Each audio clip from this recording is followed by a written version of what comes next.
67.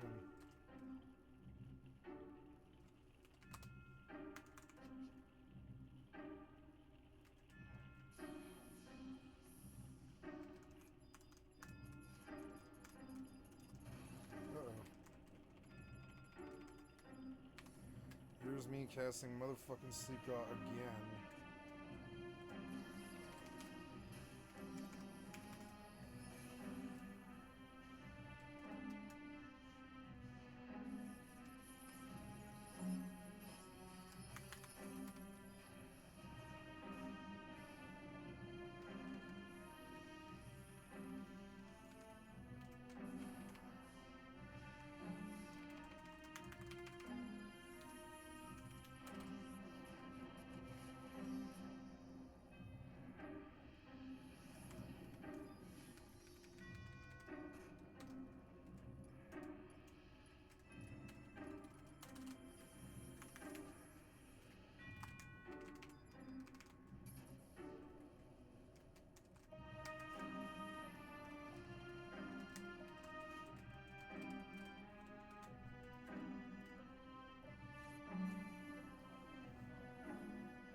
Out of alcohol after these 2 beers.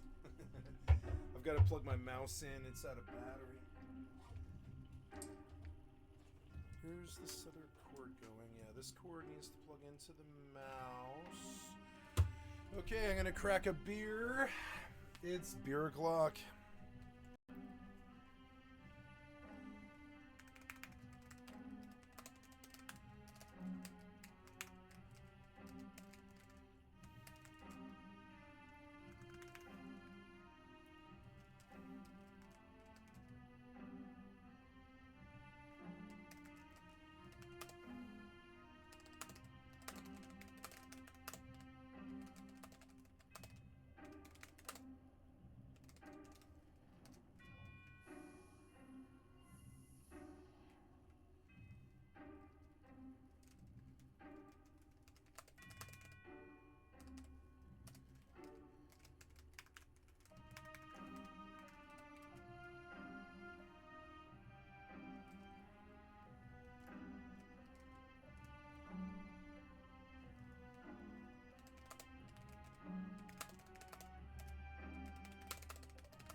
damn it. Why won't you type?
When I'm full mana,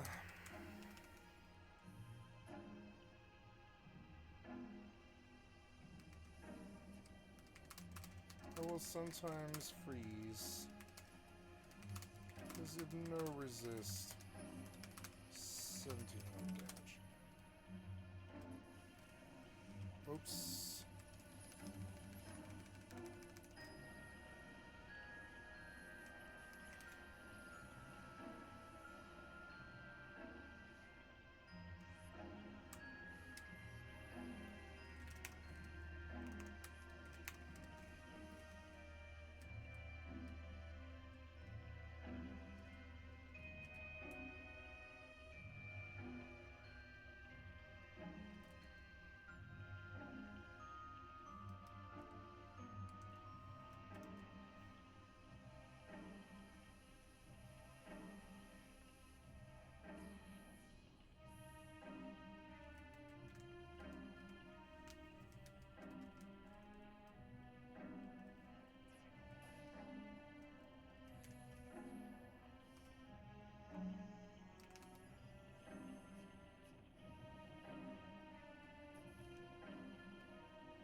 fucking room anyways.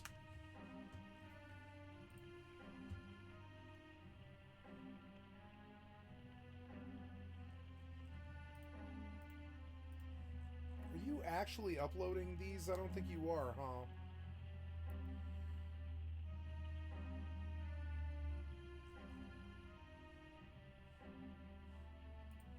This one's 035640.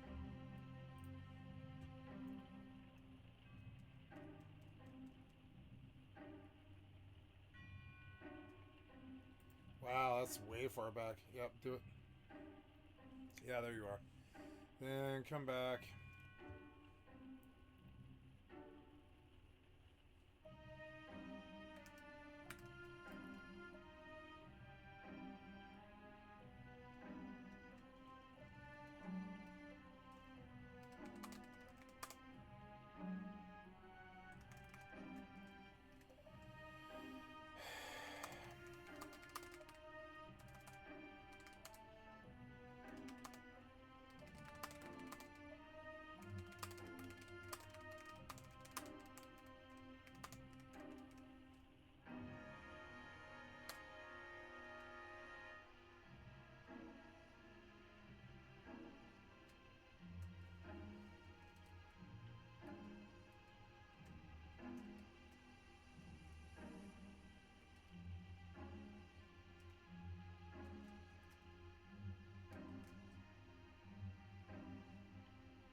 We've been killing crabs like the STD clinic.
This song is kind of repetitive. I'm going to stop it now. But I like this song a lot, actually. It reminds me of grinding in the fucking snow, you know? Fuck the snow. Okay, this is... Oh, yeah. So I want to load 03415 to...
This one's almost done.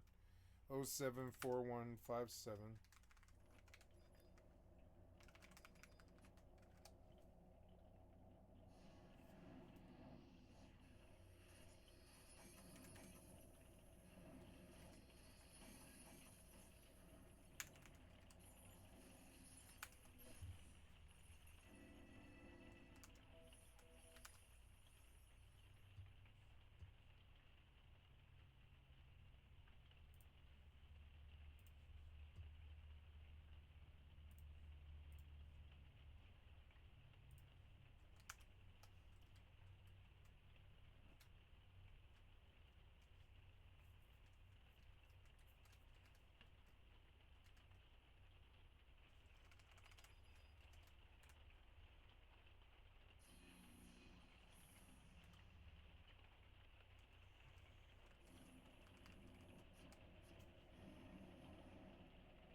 Ooh.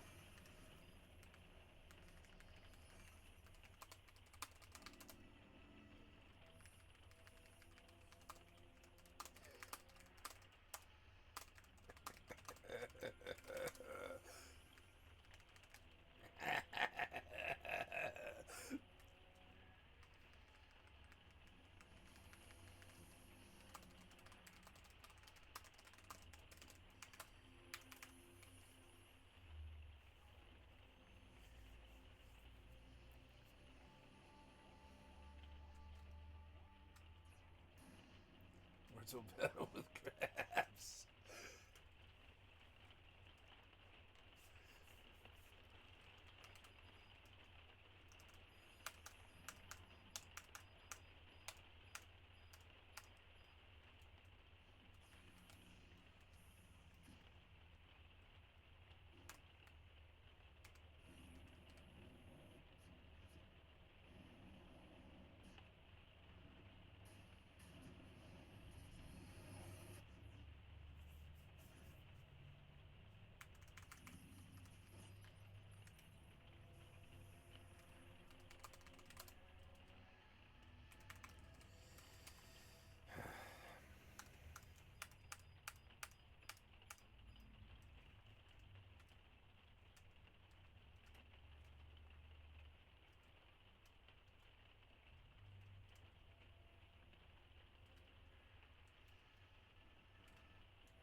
What games?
Maybe I just...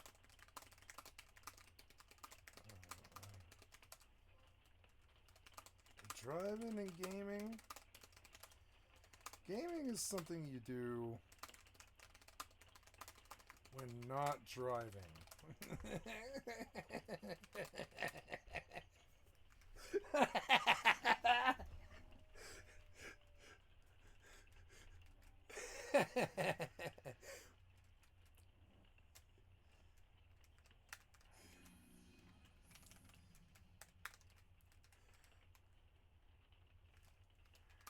Okay.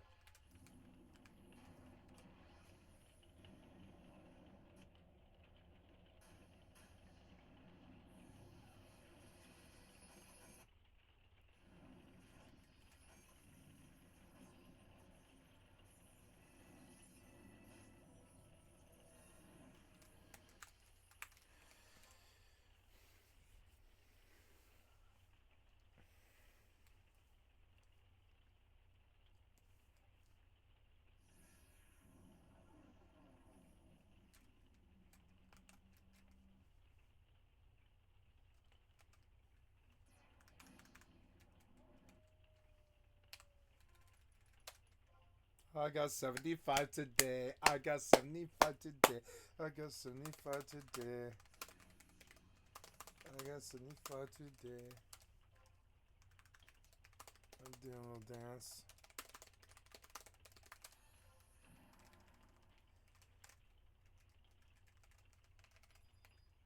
5, 4, 3.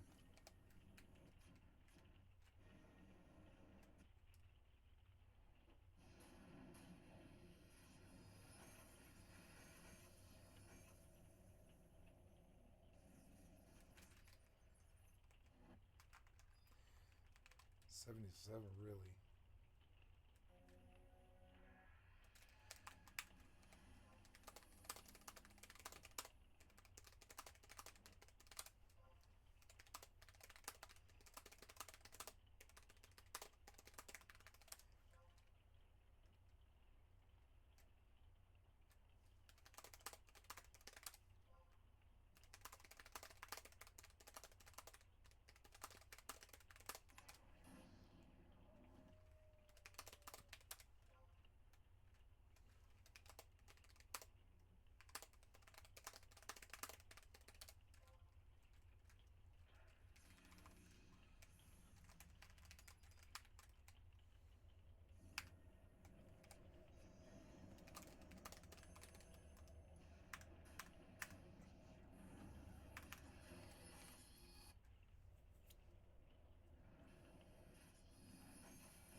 Maybe I better switch to Astrals.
Okay.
Phoenix Point, man.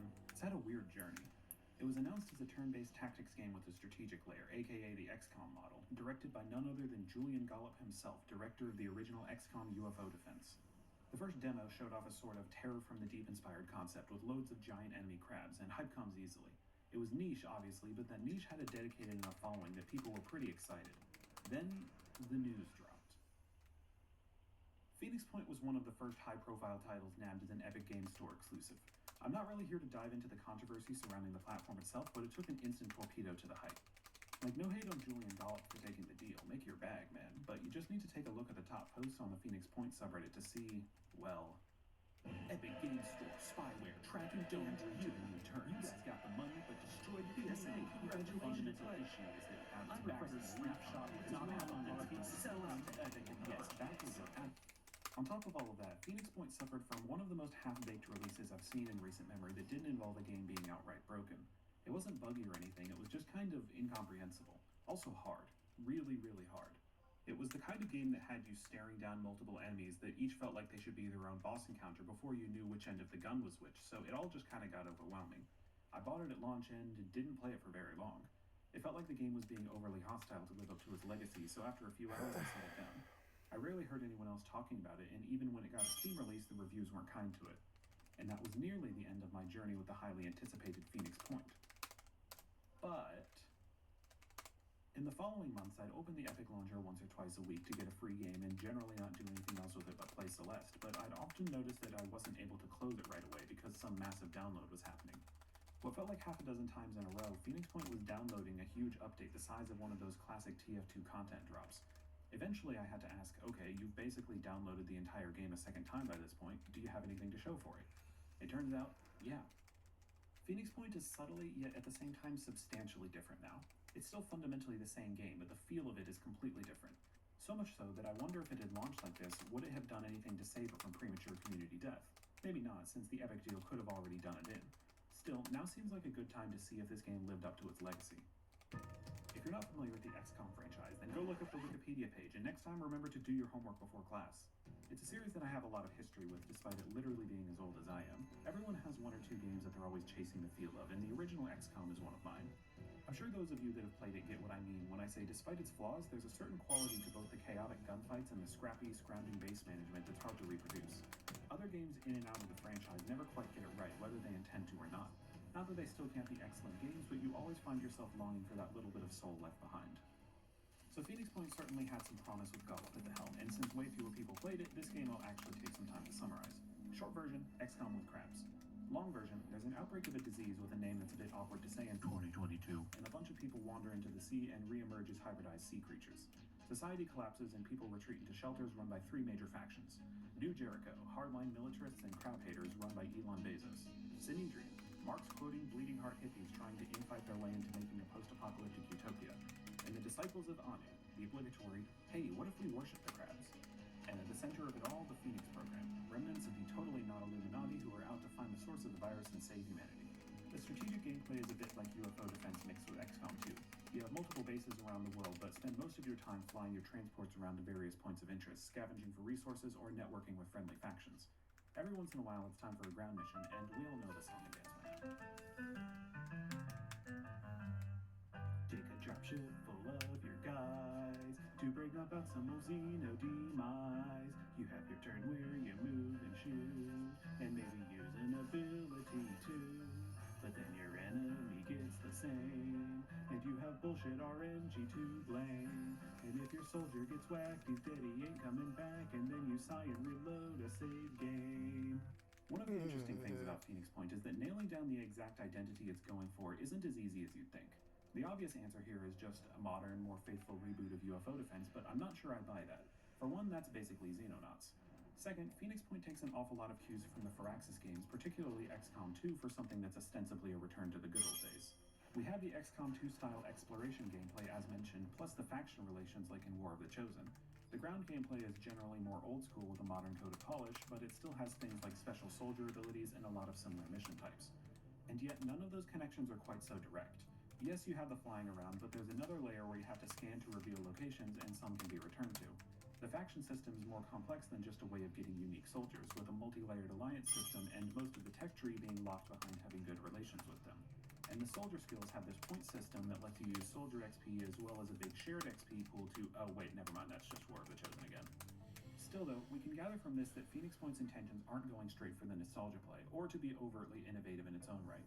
Most games seek to either evolve a formula or reinvent it, and this one seems to be aiming more for the former, with a specific focus on people who wanted more complexity out of those mechanics. So in that sense, how does it hold up? Well, difficulty-wise, it's definitely somewhere in the originals range. You lose soldiers way less, but you also have way fewer of them, and firefights never cease to feel like life or death struggles. There's a distinctly different feeling to why these fights are hard, though. In UFO defense, it was because you were outnumbered, in a bad position, and had soldiers that could hit a goddamn thing even if it was right in front of them.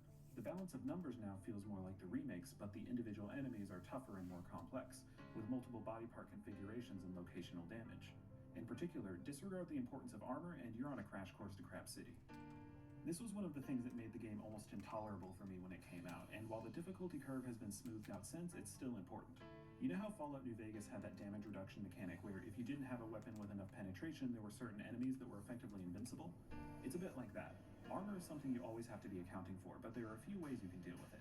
Phoenix weapons tend to shred armor, New Jericho focuses on penetrating armor, certain Phoenix and Anu upgrades go for acid, and Sinedrian.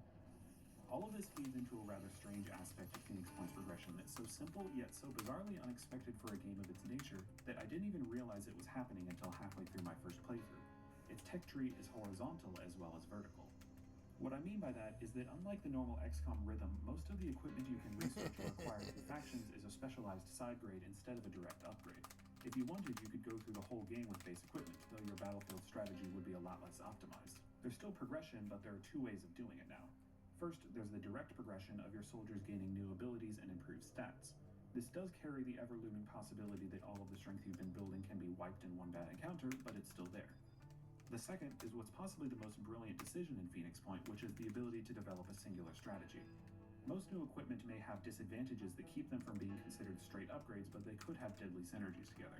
For starters, there are the obvious ones that exist within a single faction. The Disciples of Anu have many weapons that deal virus damage, which reduces enemy will. Then their priest class has a variety of psychic abilities for controlling enemies and dealing damage, and all of them are more effective against enemies with lower will, bingo bango.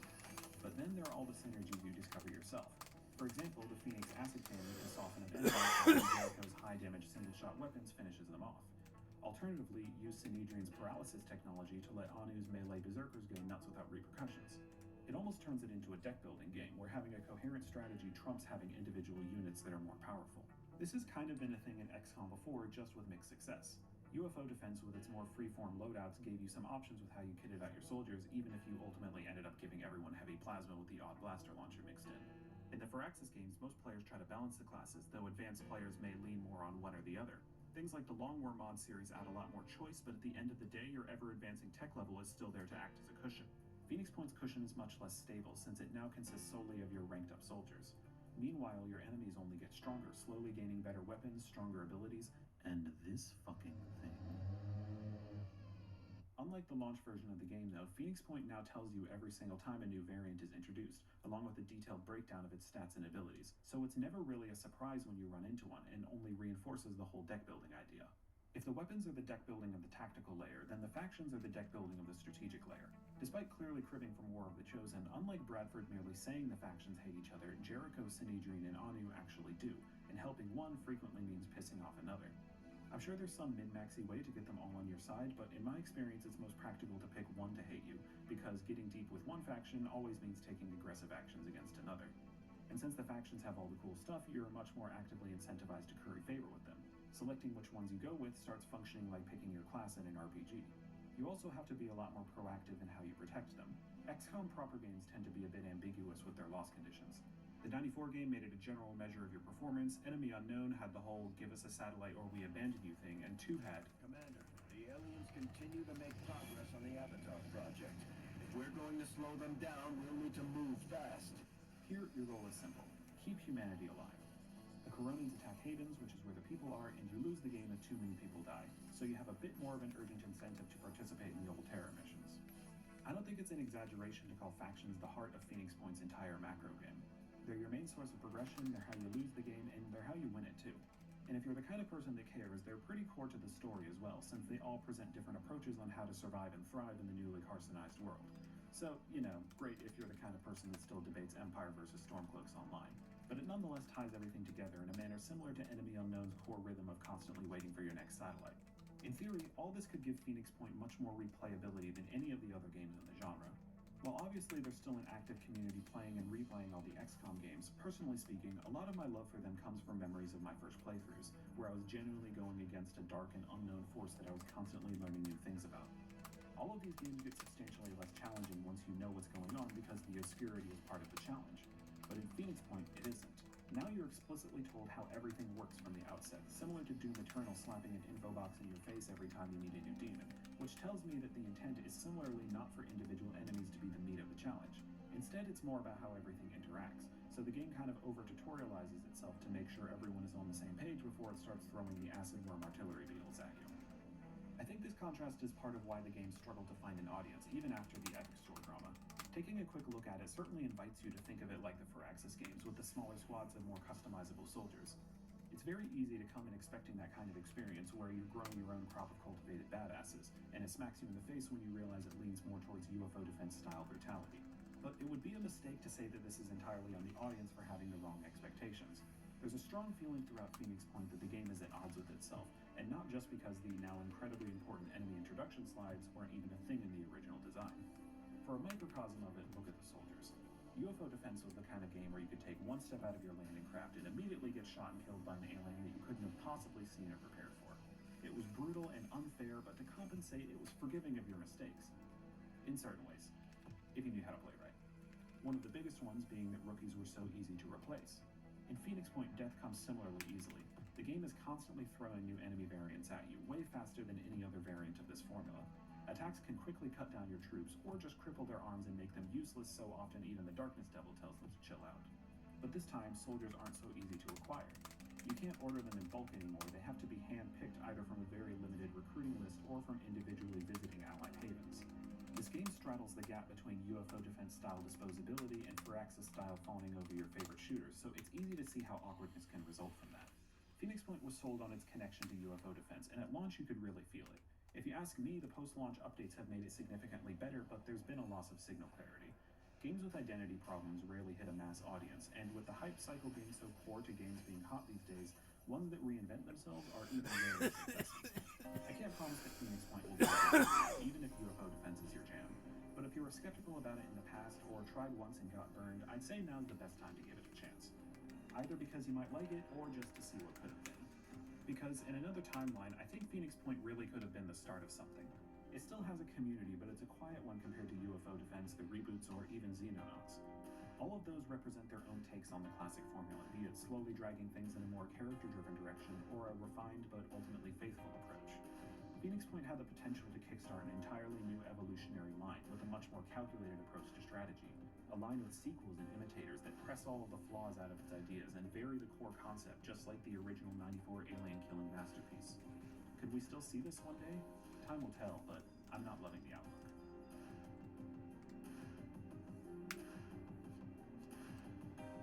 Well, this one has been in the pipeline a little too long, hasn't it? Thank you for your patience as always. Next video should be a bit snackier. It's something of a personal project about a certain genre I think peaked in 2007. After that, maybe we'll get a little deeper. I've been Rycluse, probably not your favorite Arthron, but in the top 3 at least. Thanks for watching.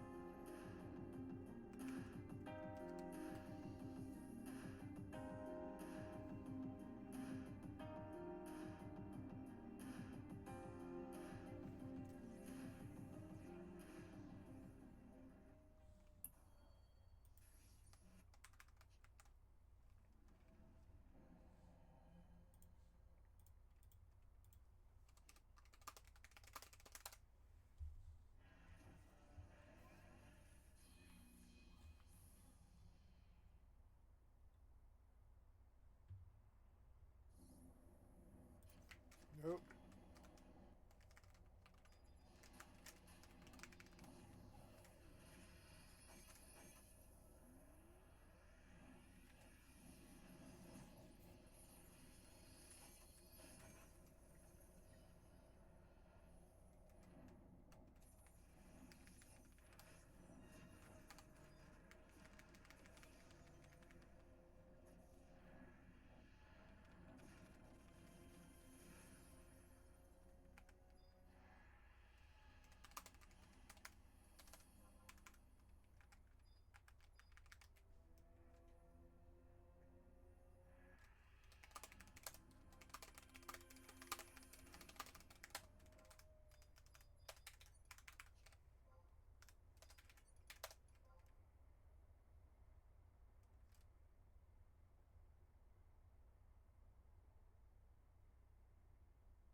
I run for 15 seconds and I warp.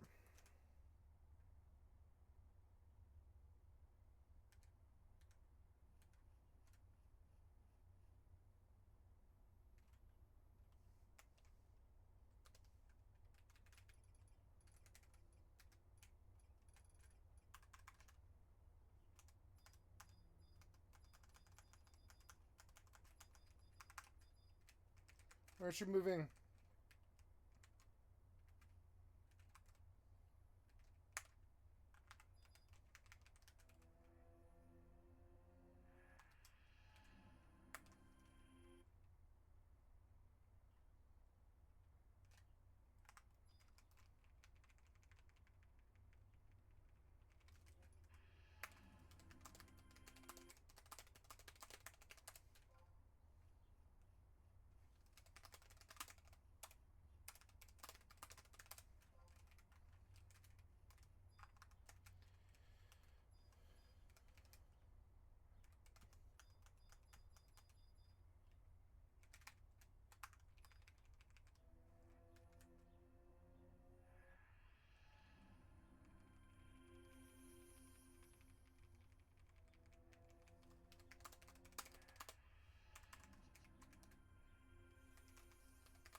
God damn it, did you kill me? Yeah, yeah, you did.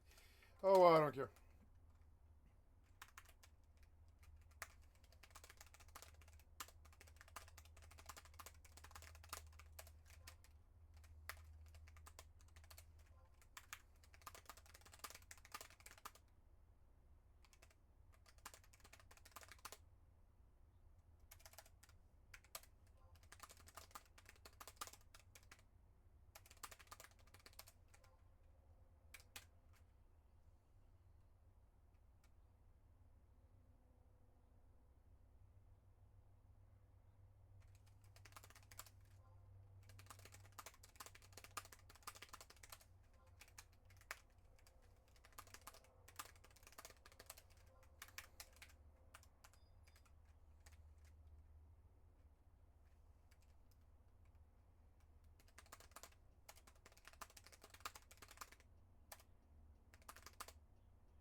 This was a good party.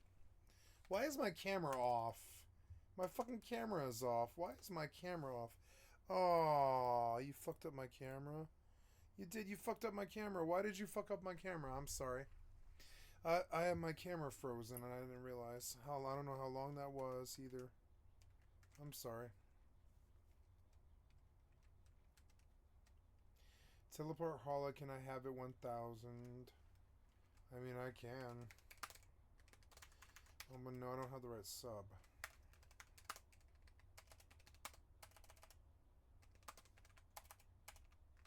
This was a good. This was a good Final Fantasy session.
I made 1000 gil. I'm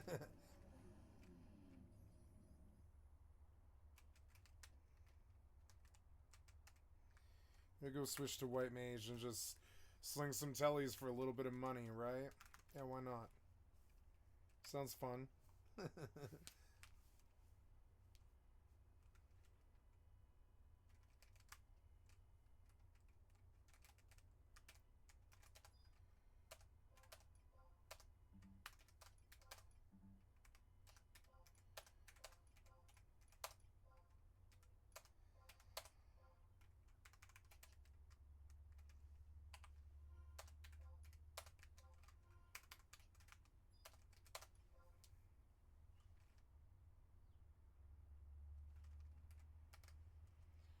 I'm gonna write a White Mage macro set. I could just fucking like write a White Mage macro set. Why not? White Mage. Do I have White Mage clothes? Yeah, I've got. Well, I'm 58.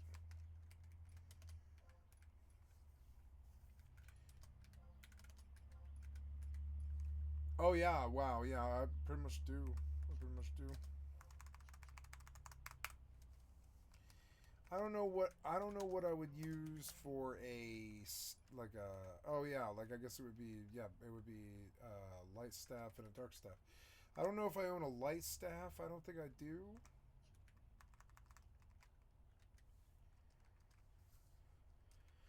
I will sing some tellies for a little bit.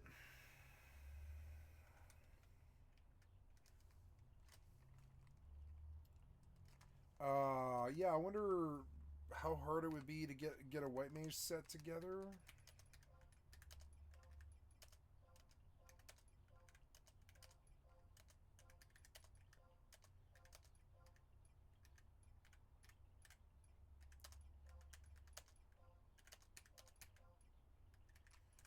Yeah, and then Astral Rings. Yeah, fuck yeah, Astral Rings.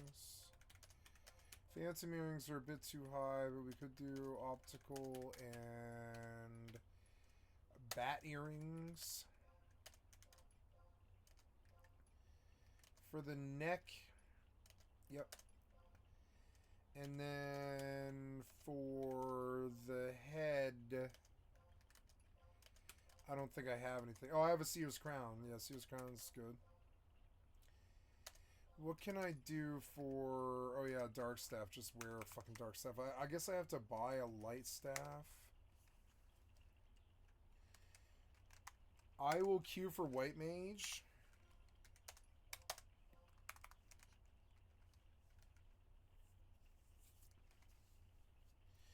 And I will write macros as I go.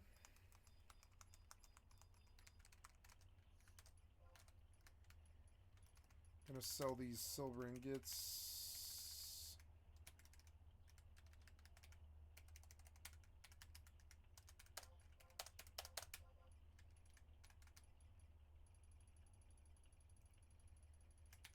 Yeah, I've been done full. I've been done full for a long time.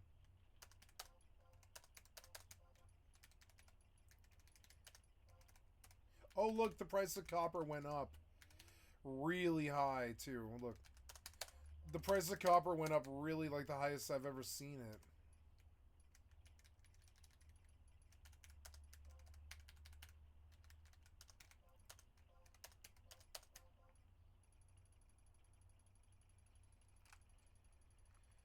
Okay, and water crystals. Water crystals. And I am looking to purchase a light staff if I haven't done so, but I thought I had done so. We're going to look around, make sure I don't own a light staff. I don't think I own a light staff.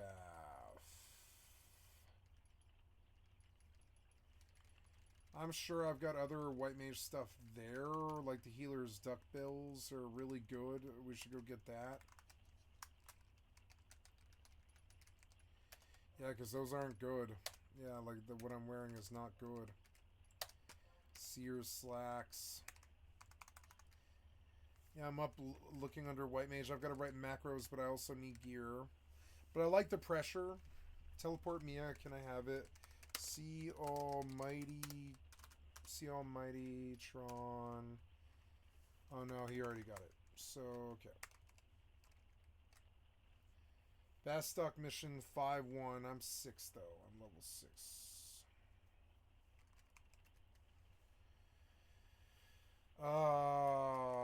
I need to write macros, so we're gonna copy and paste. Yep. Paste. Yep. And we're just gonna steal these and we're gonna change these to white mage. Yep. Confirm. And good. Cure 3. Cure 3 me. Cure 3 T. Cure 3 T. Cure 4. Copy. Paste. Cure 5.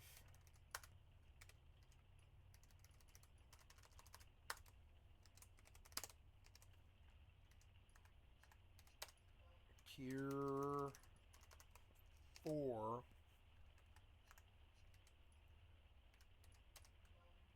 Cure 3, Cure 4, Cure 5. I mean, yeah. I want to bump it. Because sometimes Cure 2 is actually appropriate. Cure 2, Cure 3, Cure 4, Cure 5. Regen. Haste.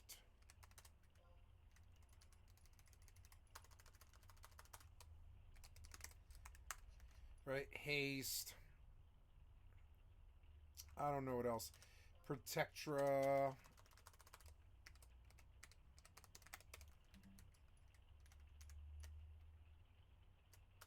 Protectra.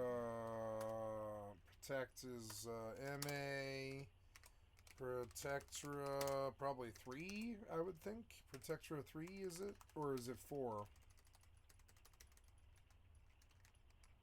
Protectra 3, yeah. Protectra 3 and Shelver 3. Protector 3.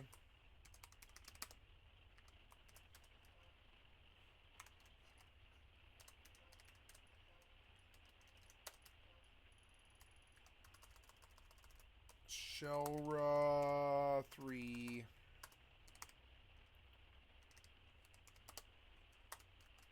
Shelra 3.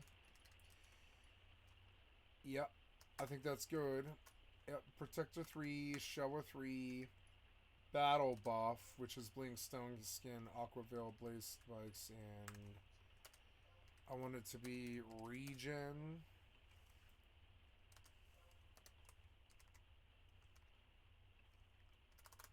Yep. Okay, then, yep, and then buff myself, which is unnecessary. Battle buff, Protectora,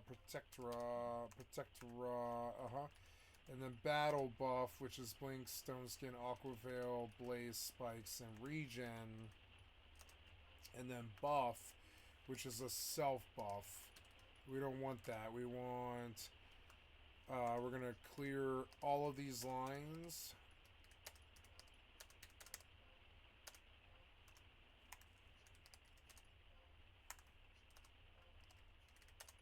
All of these lines, yep. All of these lines, and we're gonna say, what's it called? Benediction. Me. There's Benediction. I need Divine Seal. I mean, Sleep God 2 is cool, but... Or, well, I want Red Mage. I don't need Black Mage. Change jobs to Red Mage.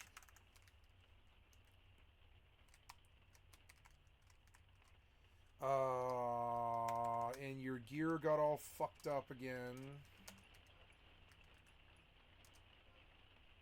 Sears Mitts. Sears Slacks. TM Pigoshes. All the rest of that stuff. Orion Tathlin. Yep. There's my white mage. I need a light staff. I just want to make sure I don't own one before I buy one.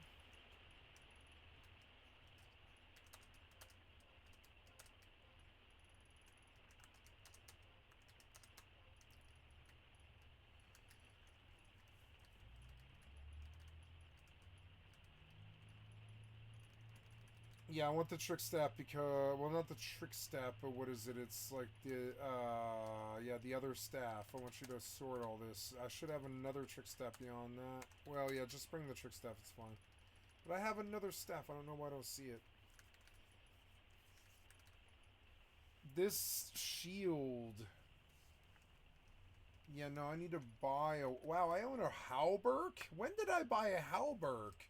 I bought a Halberg for my BST. That is insane.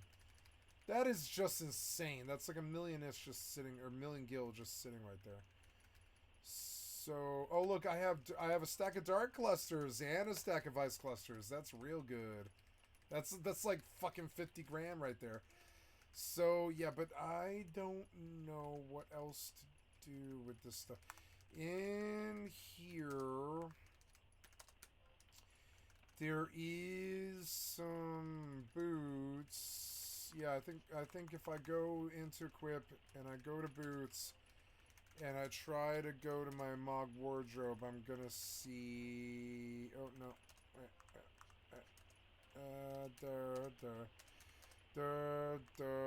No, they must be in something else. I guess. Yeah, they're in here. I guess.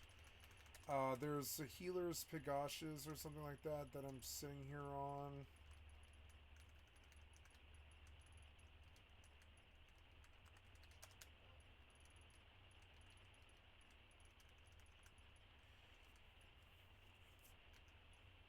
Yeah, that's a lot of mind on a step, but I don't need it.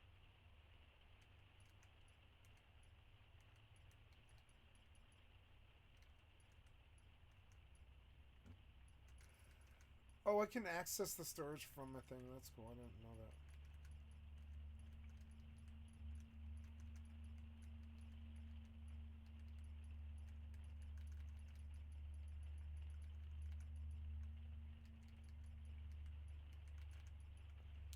Blessed Hammer. Oh yeah, the Blessed Hammer gives really good. But I mean, it's not as good though.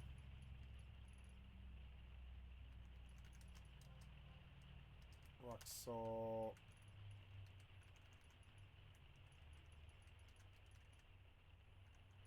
The healer's duckbills there.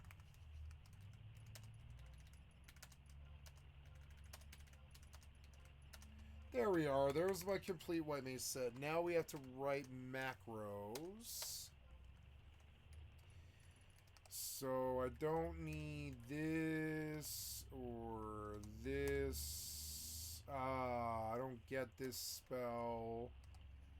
Drain and Asper are fine. Sleep 1, Sleep 2, Sleep God 1, Sleep God 2. Or, well, I think it's really more Sleep 1, Sleep God 1. Yeah, Sleep God 1, Sleep 1. Right? They don't get Sleep 2. So, that leaves other spots for me, which would be Poisona.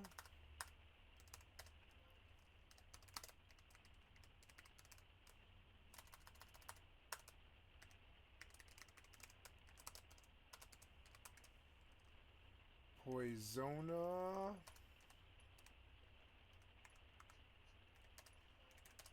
Carolina.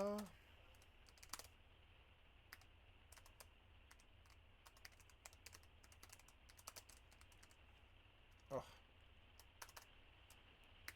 Carolina.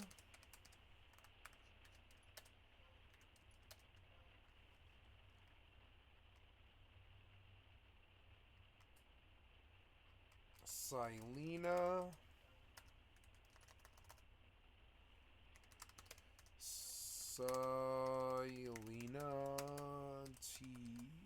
Silena.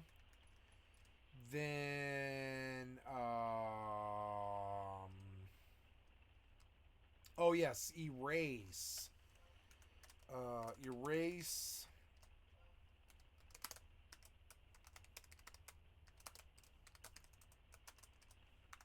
Now this region, it's got to be my best region, which is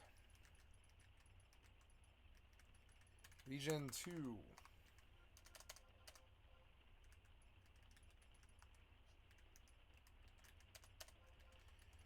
Region 2. Region 2 and Erase. Oh, I get a bunch of bar spells that I've got to write. Like, right, so, but I got Erase. What else? What else am I missing? Ah, yes. Stona, Viruna, Kursna.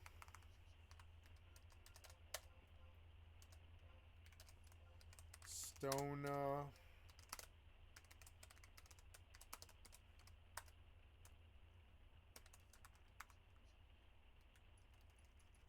Varuna. Oh wait, no, this is a good macro. I don't want it to go away. Yeah, here. Varuna.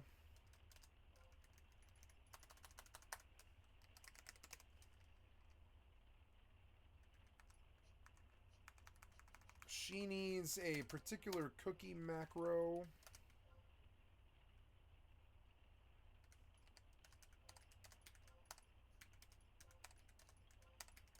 That's it though. That's the macro. Then what else? She needs, yeah, she should be making stuff.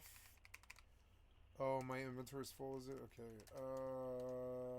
Well, in storage, I want you to dump yeah, Beastman seals and Kindred seals. And that lasts an hour. I think I need to go buy a stack of melon pie.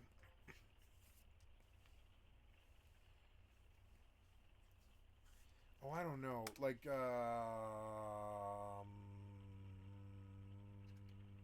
the wizard cookie, what's it do?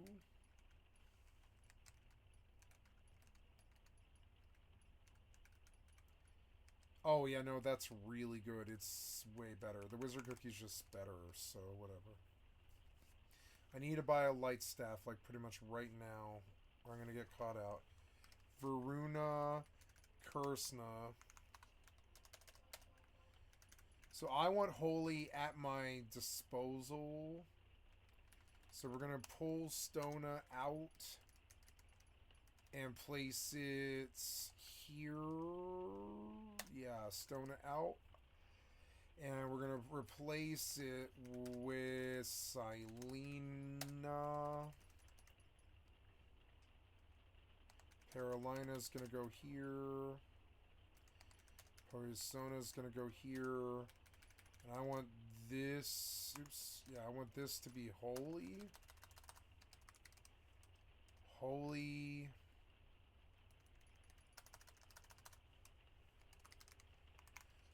Holy, and honestly, yeah, Poisona's got to move over too. So Paralone, or I'm sorry, no. So Silena has to come down to here. Silena. I mean, Shock Spike should be way over here, and Silena. Well, I'm sorry, Aqua. Yeah, Aqua can remain down here, but I want Silena. Paralina, Poisona, and Flash.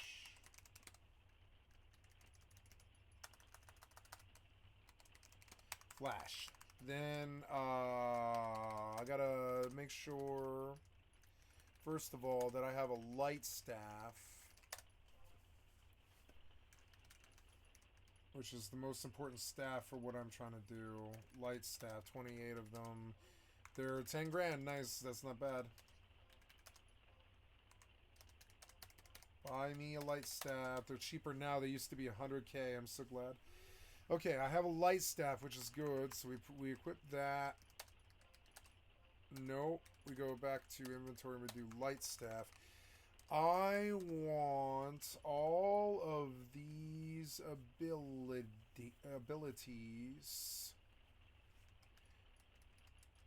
to have a weight 0.5 and then an equip light staff macro, which is kind of like the same thing as this. Nope. Yep, there. Copy line. Okay, cure to... Okay. Oops.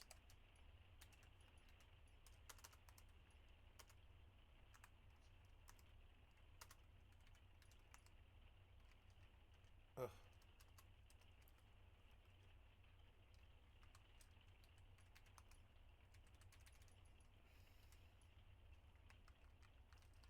I don't remember... Oh, it's F. Yeah, that's right. Baseline, I want light staff. Yeah, equip main light staff.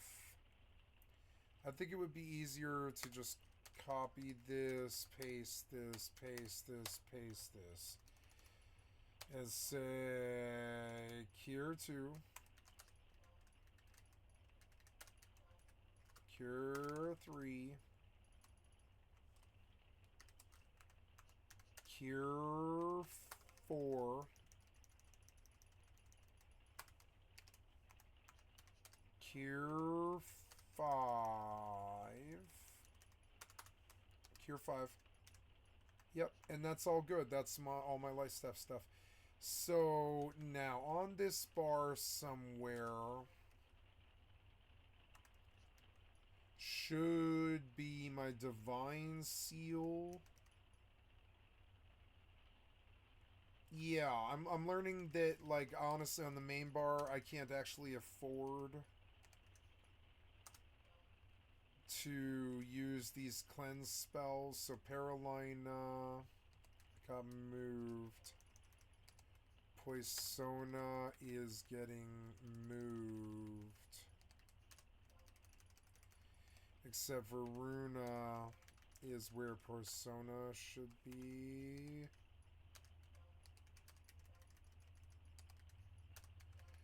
Persona, Shock Spikes, Varuna, Aqua, Phalanx, Freeze, and Flare. These don't belong here. This doesn't belong here. Yeah, that doesn't belong there. Let's see, what else do we need? We need re-raise 3, re-raise 2. Let's consult the scrolls.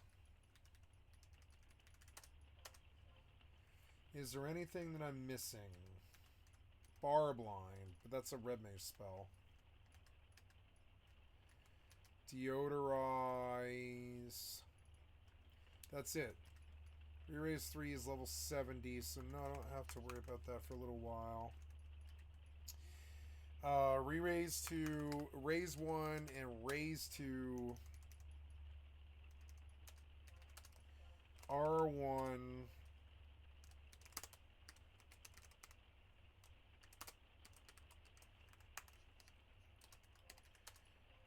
R2.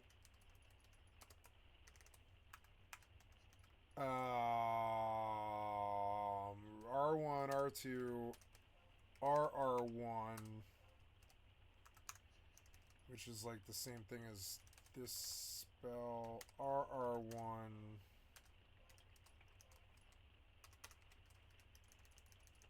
Re-raise me.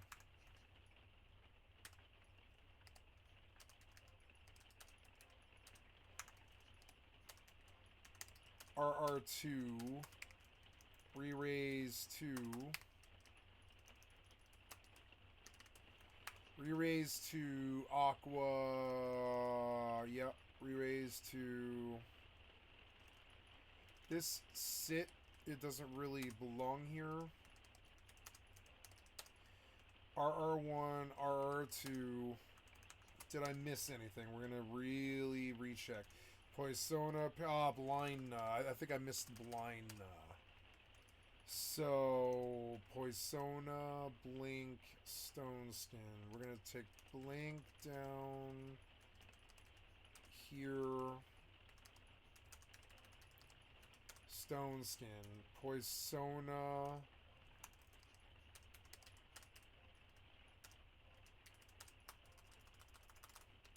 Blind.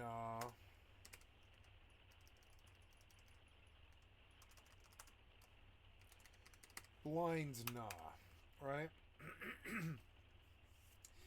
Then what else? Blind Silena, Stona. Silena, Stona. Varuna.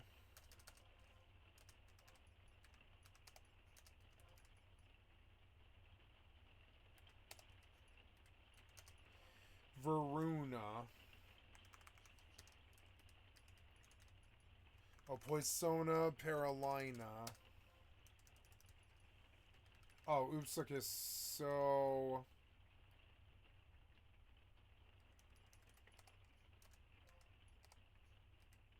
Poisona...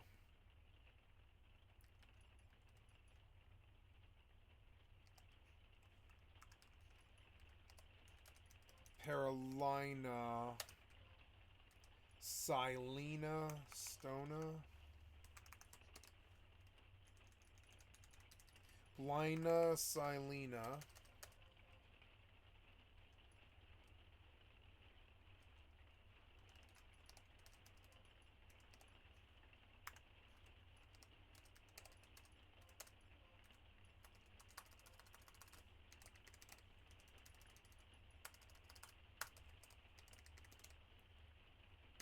Blina, Silena, Poisona, Paralina, Blina, Silena, Stona, Varuna, Kursna.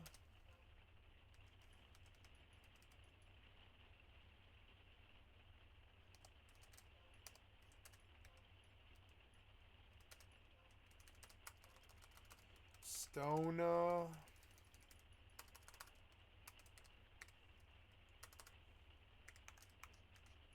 Varuna. Kursna.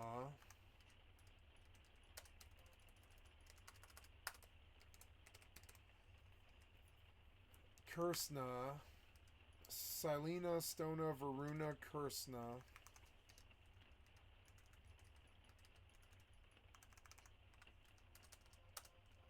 Okay, good. And then these two are blank. Now, I want Dia1.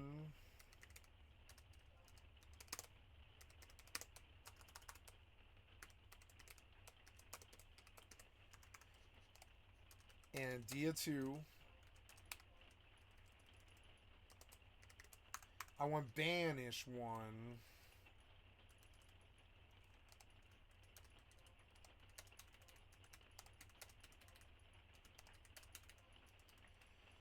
Banish 1 and Banish 2. So that'll be like Dia 1, except Banish 1.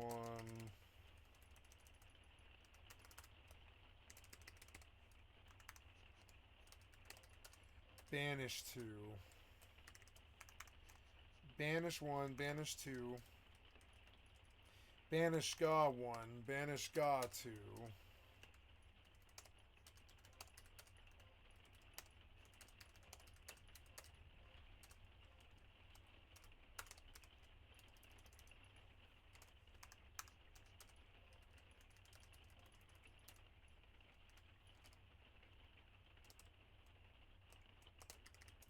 Banish Ga 2. Flash, Protect, Shell, Protectress, Shell Rub, Blinkstone, Skin, Aquaveil, Haste, Bar Spells. Ah, yes, the bar spells. So now we've got to write a whole bunch of fucking bar spells, and we're just going to start at the top. We've got Bar Sleepra.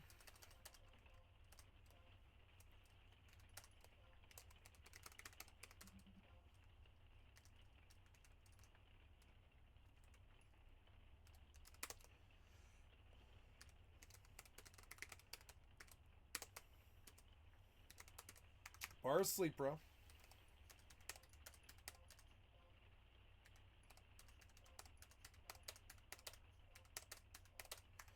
Okay, so Bar Sleepra, Bar Poison Ra.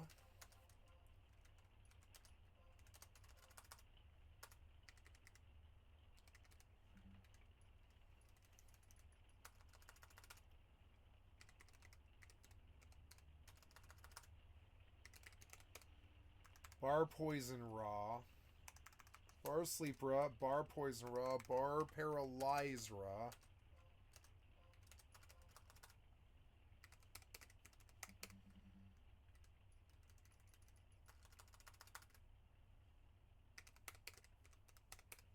Bar Paralyze Ra.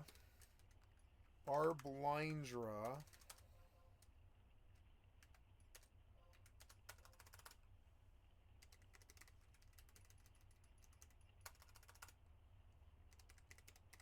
Okay, Bar Blind Ra. Bar Silence Ra, which is a really important one. Bar Silence. Bar Silence. Bar Silence Ra. Okay, Bar Petra. That's an important one too.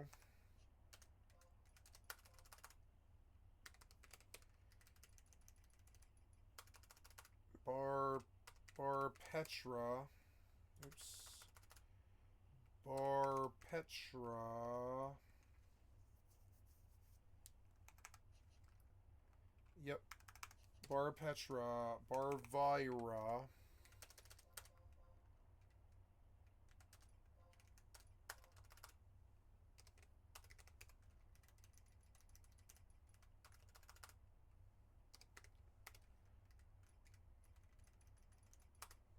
Bar Vira. Yep, that was all. That was all. So, oh, I want the end fire and blizzard spells too, actually. And fire.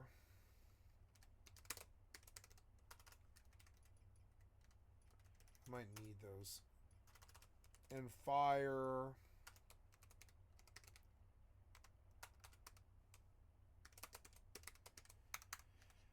And blizzard. Those are good spells for my spec. And blizzard. And blizzard. Yeah, there's only a few of those. And arrow and stone and thunder and water. I don't really need all those. Regen, refresh, erase, and then there's all the teleport scroll, or sorry, then there's all the teleport spells. So now we'll go do those on 4.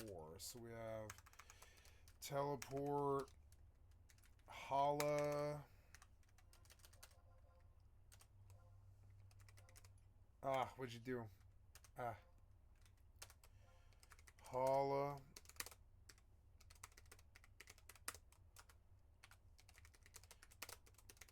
Teleport holla.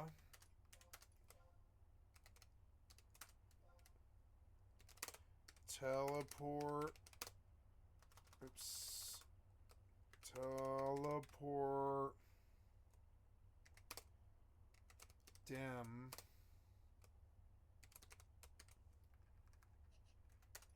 Holla. Teleport holla. Teleport dem. Is it teleport holler or teleport dem? Yeah, dem. Mia.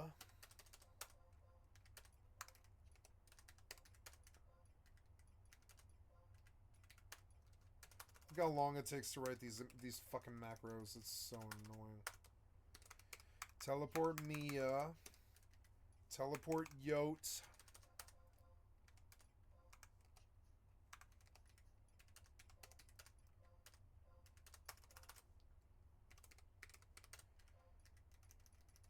Teleport Yote. I want to say on all of these, I want to say a wait 5.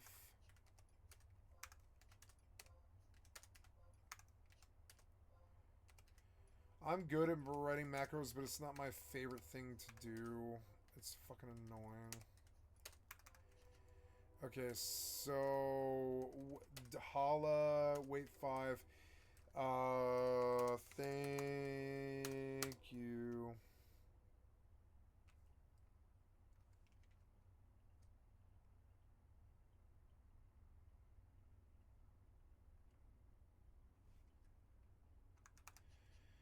Yep. Dem, holla, Mia, Yotes. Oops. Did we do this right? So we say on all of these, we say copy, paste.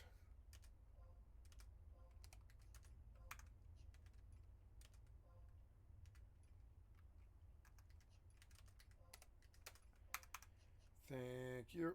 And then that was Yote. Yote will get converted into Altep. Altep. No. No. Altep. Then Vosel.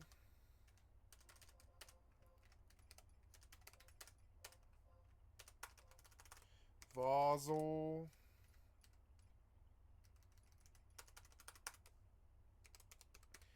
Vosel. Oh no, Vosel has an H in it. Oops. Vosel. Vosel. Oops. Vosel. Teleport Vosel. Okay, good. That was all of those. And then we need a warp 1 and a warp 2.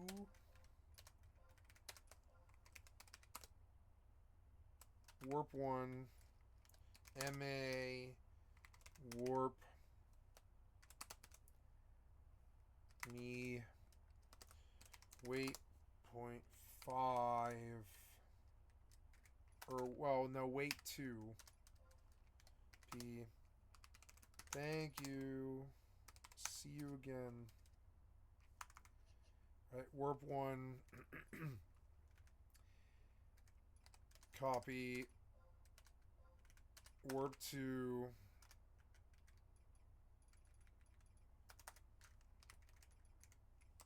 Warp 2, and there is no like thing here for that. So then warp 1 and warp 2, invisible, sneak, DO2, Dialga, slow, paralyze, and silence. Slow, paralyze, and silence. Slow, paralyze, and silence. And I want erase. I'm sorry, I want silence to be on my main bar.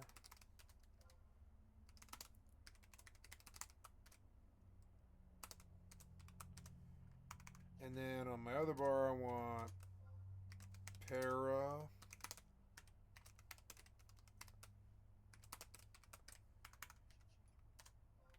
And slow.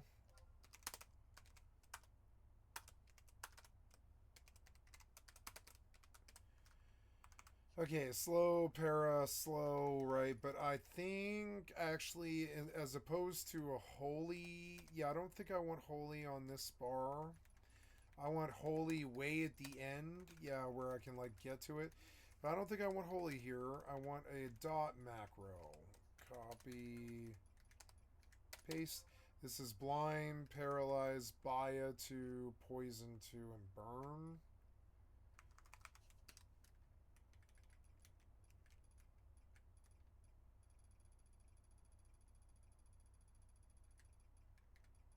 Blind, bio 1.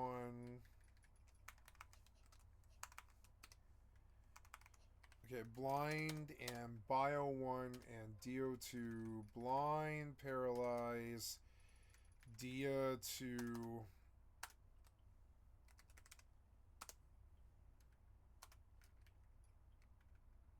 Poison.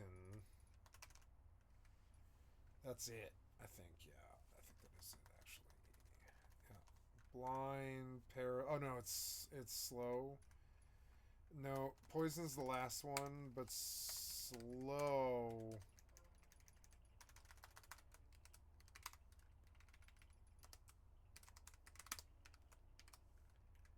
Lime, paralyzed, DO2, slow, poison. Yep, I think that's good. Yep. And then what else am I missing here? Is there anything that I missed? No, I don't think so. Oh, the haste spell. Do I have haste on my bar? Yeah, haste, although usually I have haste on control 8, not 7, so we're going to switch those up. Copy haste over, copy Protectra over. Put haste where Protectra is. Put Protectra where haste was. Oops. Very good. That's a lot more. Okay, so now I'm ready to do battle. I'm full-blown ready. That's all of it, I think. We're just going to scan through, make sure I didn't miss anything. But yeah, I'm fairly sure I've got it all.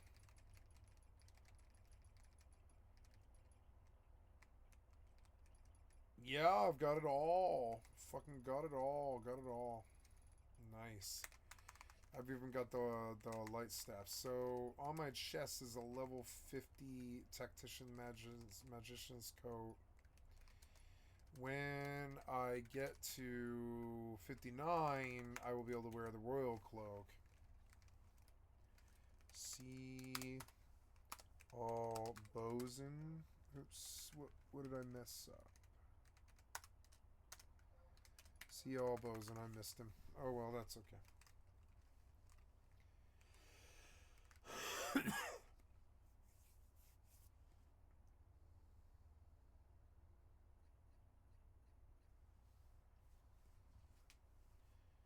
So now that I'm not a party, I guess I can drop off that, and I can go to back to Rust, I guess. Rust.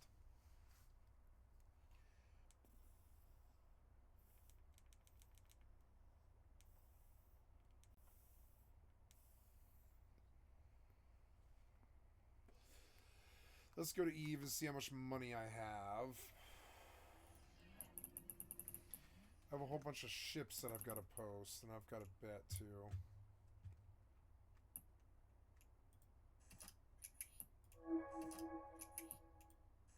I have 3 active, that's it. Oh my god. How much money do I have? 5 bill. Not bad. We're gonna ask 10 mil for these.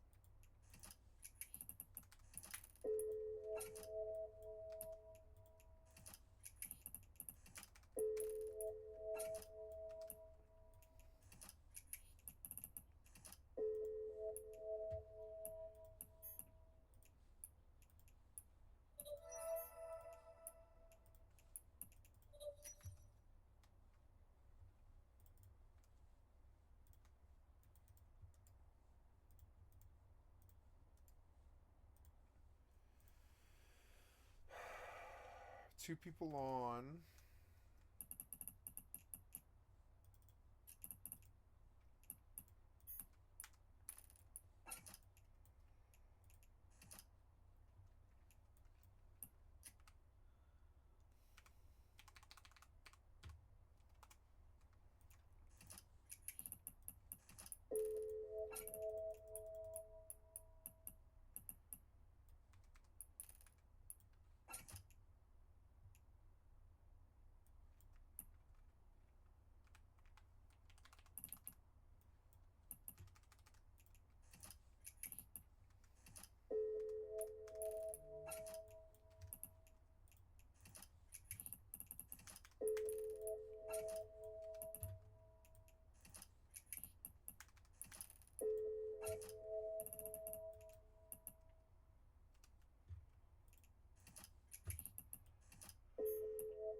Well, the horse died, but I didn't.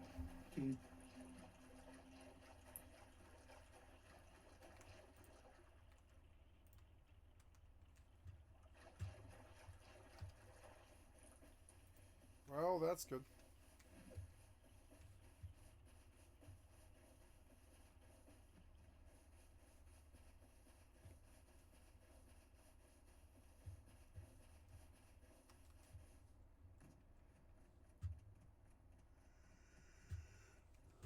Oh, I've got to go find stone.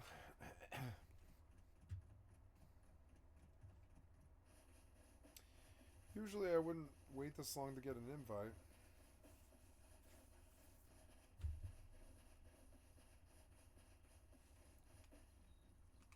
There's a scientist.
3 large skill injectors. Oh my god.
The whole reason I wanted this fuel was so I could fucking take the boat to the next harbor.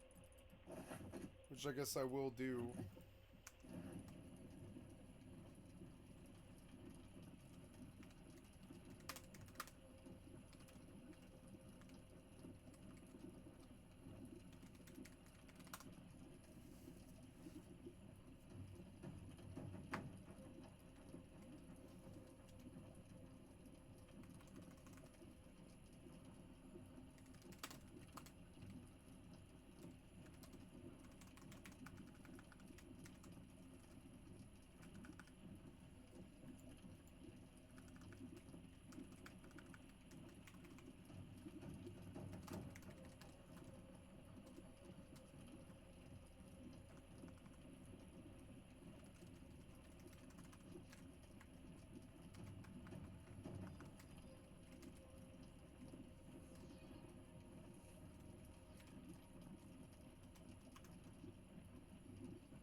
did you fuck up my gear?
I'm making a lot of money really quickly.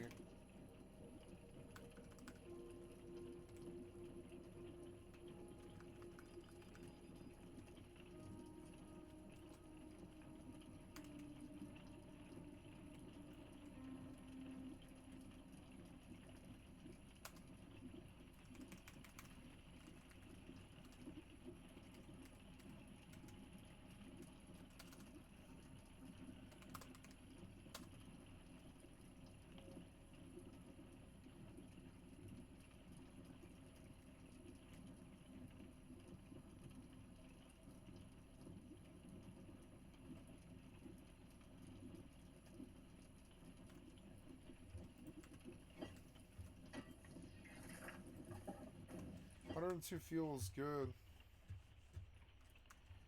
Moving at night is not so good though.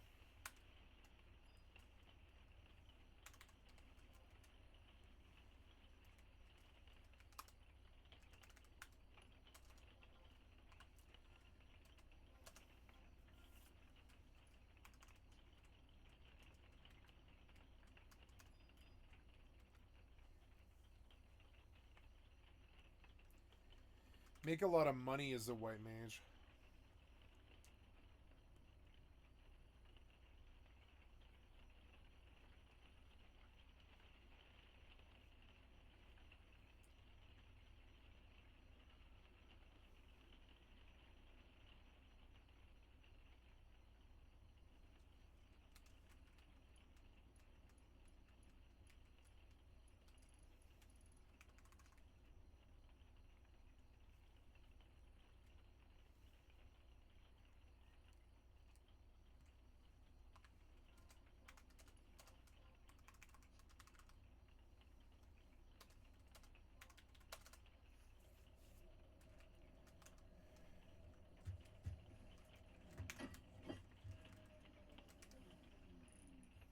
No torch? No torch. For some reason.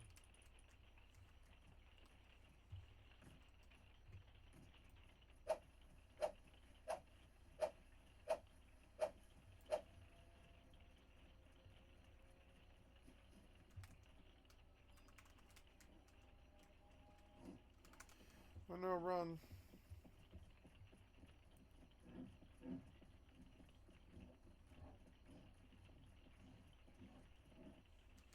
Nope, nope. I want to stay on this side of it.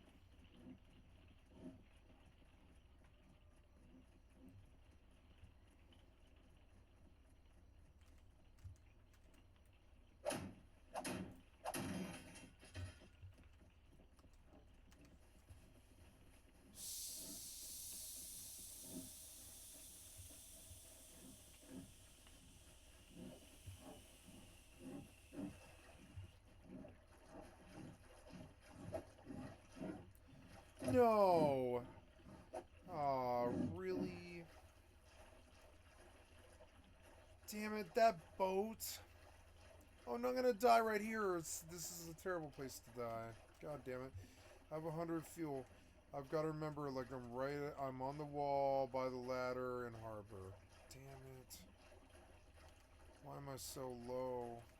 There's no boat here anymore. Getting up getting up here is good. That's a good thing. Alright, well, just respawn. Annoying. No scarecrow, which is good. No scarecrow makes this easier, I think. Okay, just run back, I guess.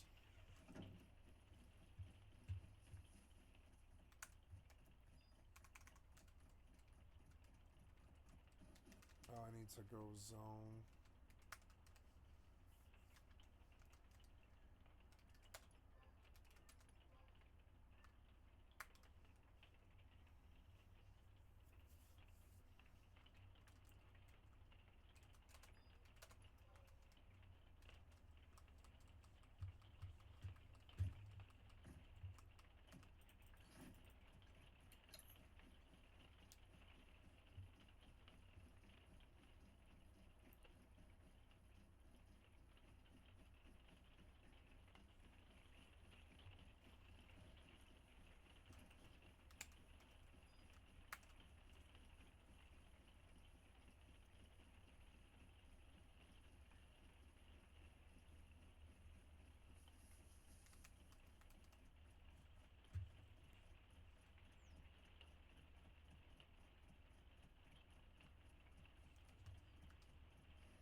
I needed that boat, Is both a and it's gone.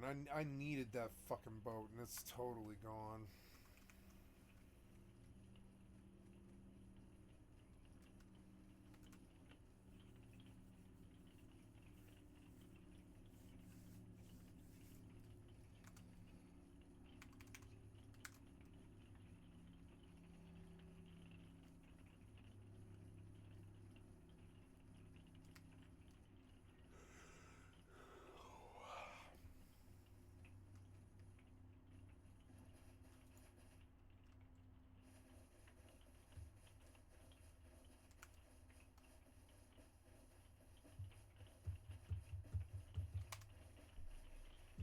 should eat something.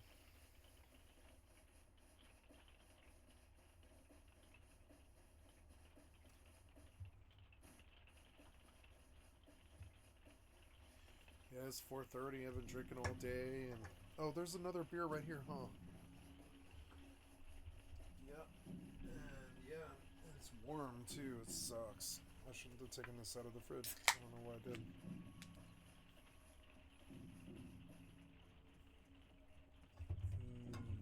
So good though.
Is the heli gone, do you think?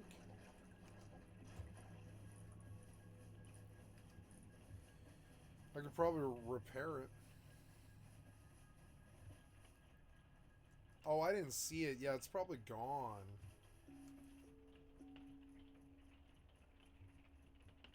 All that heli was really good for was getting back home, I guess. I should have put it a wood structure. I should have put it inside a wood structure, but it draws attention.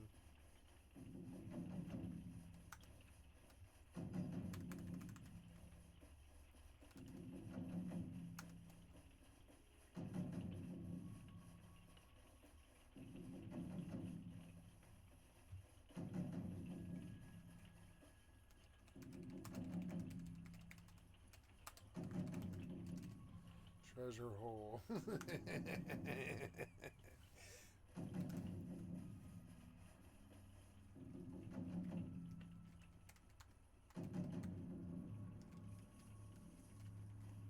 Treasure hole.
Oh, look, it's a boat. That's really good. That's really what I wanted. I got so lucky somehow. I need enough wood to make 3 doors, which I think I have. Yeah, I think that's enough. Yeah, I want to go find a tugboat if we can find one. I'll just live in that. Can I repair this? I don't know. What's it cost? It probably takes cloth, huh? And I don't think I have that.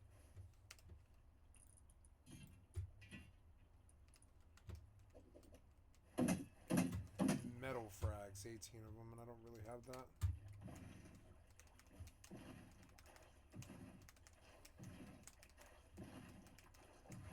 You know, I think the heli is actually the better way to do this. So I'm going to go back and see if it's gone, which is kind of annoying. It's like out of my way, but yeah.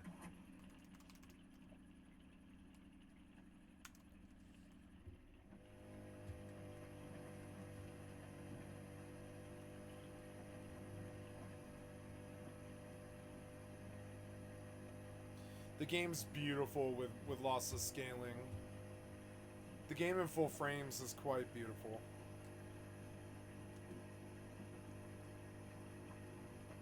Is this heli gone? It's probably gone. God damn it. It hasn't been that long even. It's been like 8 hours or something. It shouldn't have been this long, but...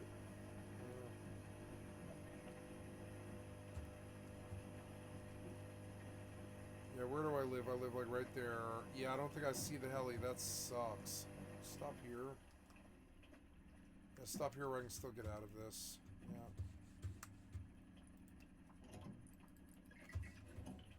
Maybe the heli's still there. I would prefer to take the heli. It's so much faster. And it would be nice to get something else out of that heli. But no, I think it's probably gone. It's probably fucking gone.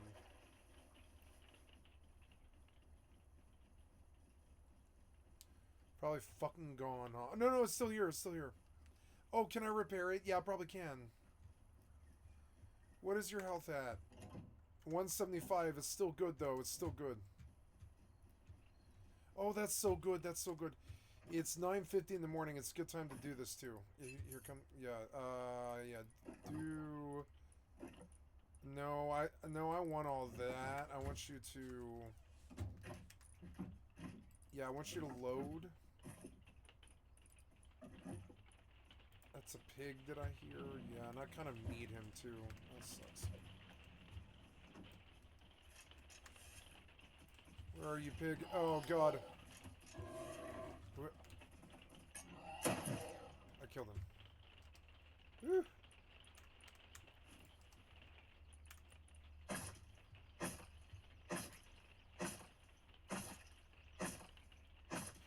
But it was a blessing that he was here, because I'm starving.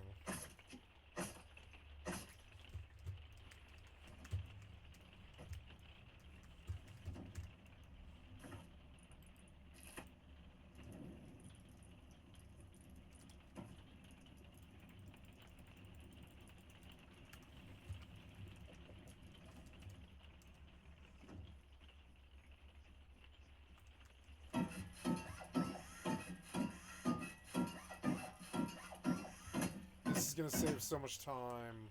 Yay.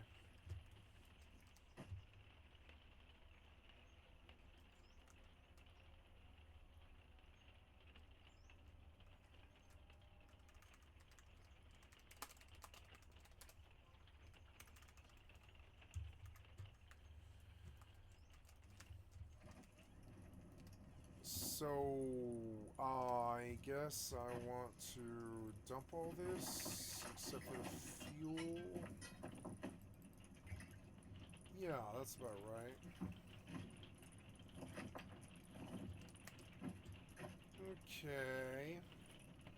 Yeah, that's about right. I need ammo. Don't I have that around here somewhere? Maybe I lost it. I thought I had shells, but I guess not, huh?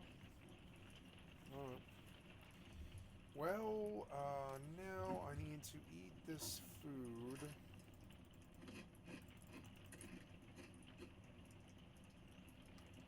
And get my comfort up.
there's some shells.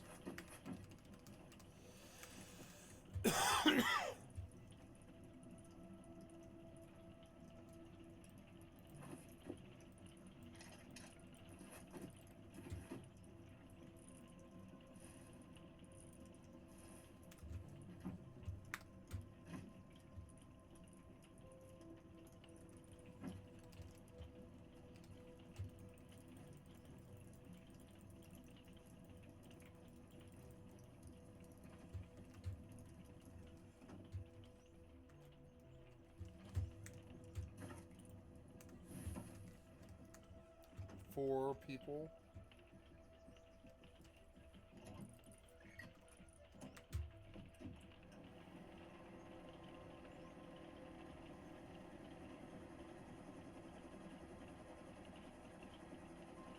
Oh, I hit a tree?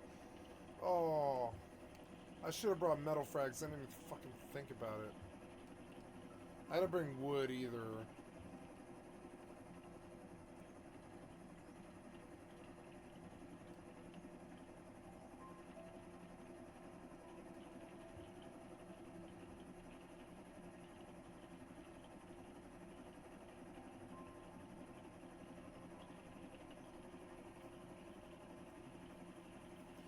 I do like flying a mini heli with lossless. It's really a lot like safer, a lot happier, a lot better.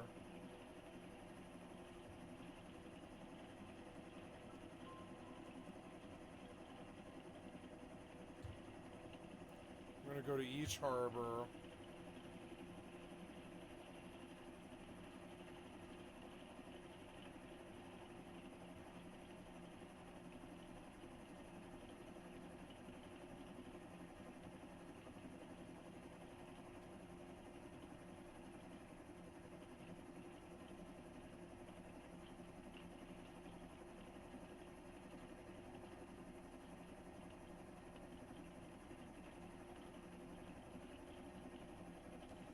What is that down there?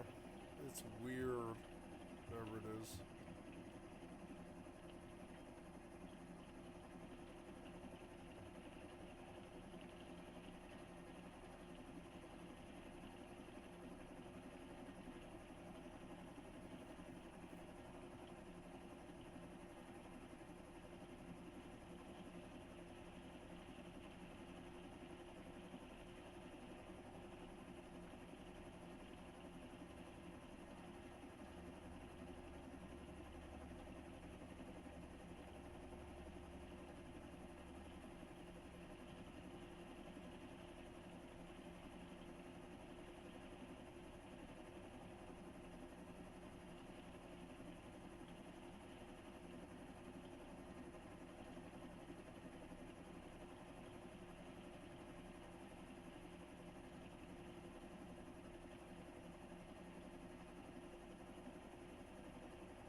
Oh, there's Bandit Camp. It's on the water. There's somebody's base and it's decaying.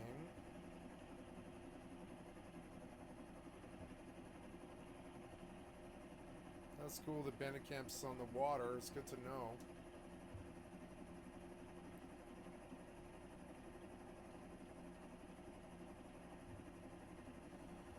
Now I've used up like half my fuel and I don't even know if I'm going to make it home from this trip, which is kind of annoying.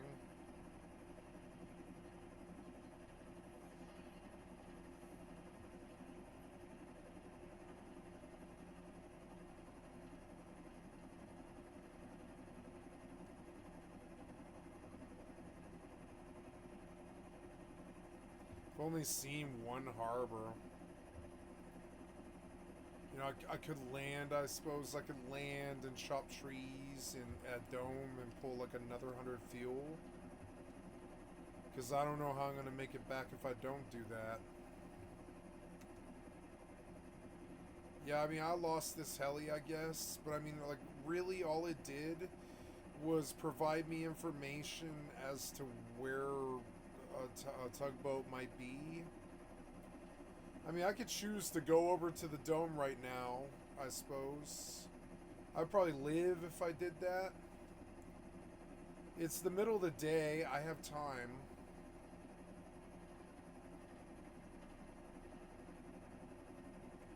Let's go land at Dome and try to preserve this helicopter. I don't really care for this helicopter. I don't care what happens to it.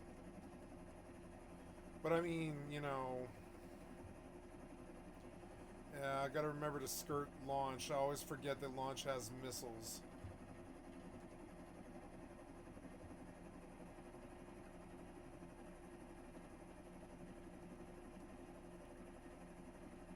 Okay, so never been to that monument. That's an interesting monument.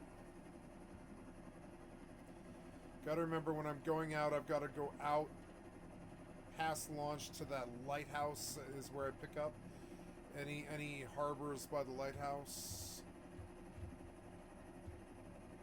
Yeah, so this is the second time today I've done this.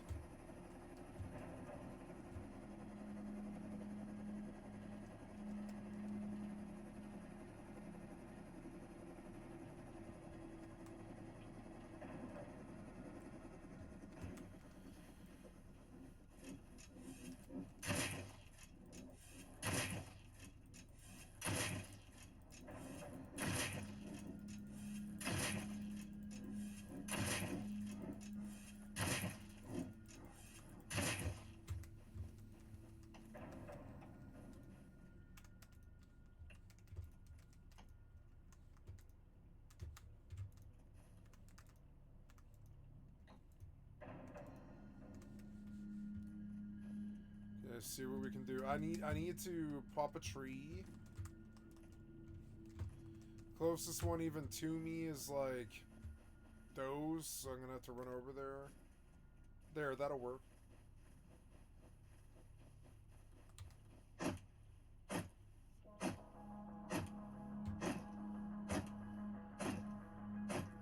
Pop dropped.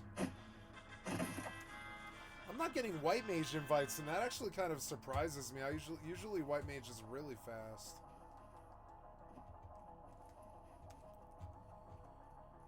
So, oh, food. Oh, look, it's a lot of food. That's actually very good. That's very helpful. I'm glad I did land here, because that's actually helpful. So now we'll go pop barrels.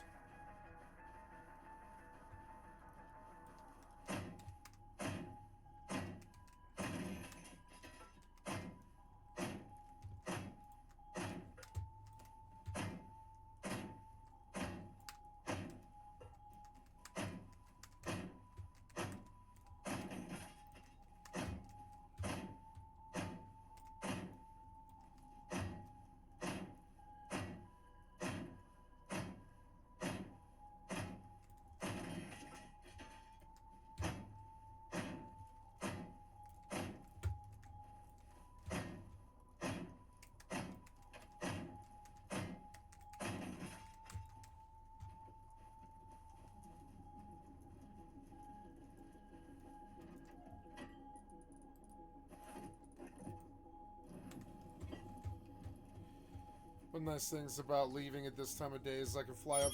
Oh shit. Ooh, I got an invite finally. Yes, please.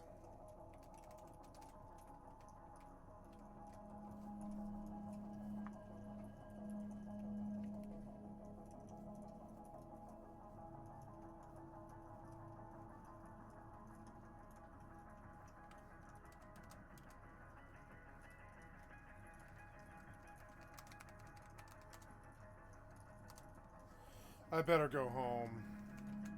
Well, not home, but I better get the fuck out of here.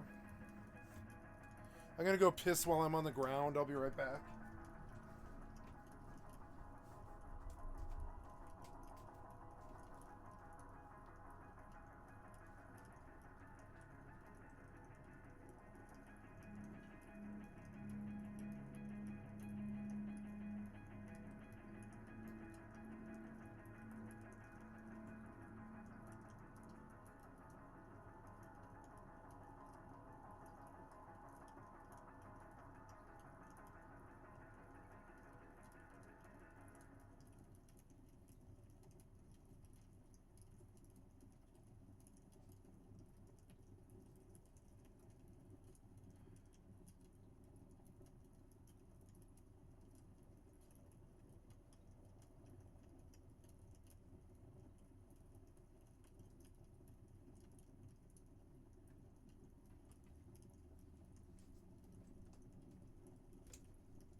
instant warp scroll.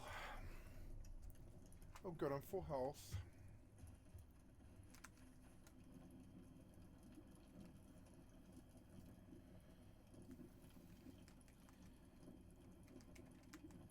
I need to buy a new stack of melon pies.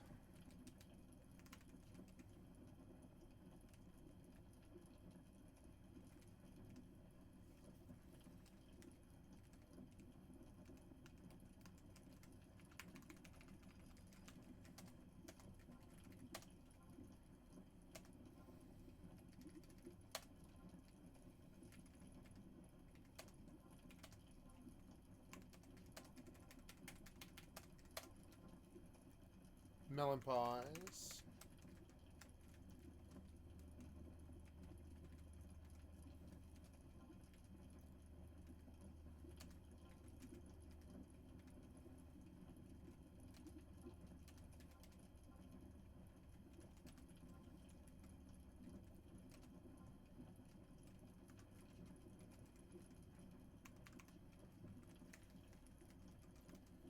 This is feeling fast.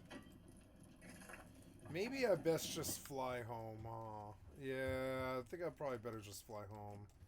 That's what I have the fuel for, so that's what I'm gonna do. We learned. We learned a lot. I want to land on top of the dome, because it'll only take like 5 seconds, and the loot's so good. And I'm like here with a heli, it's stupid not to.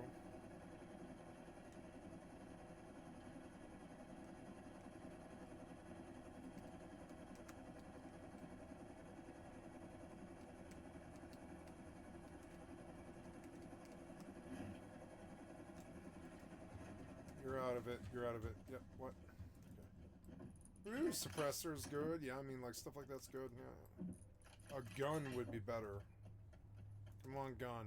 Oh, good extended mag stuff. Yeah. I mean, worth doing.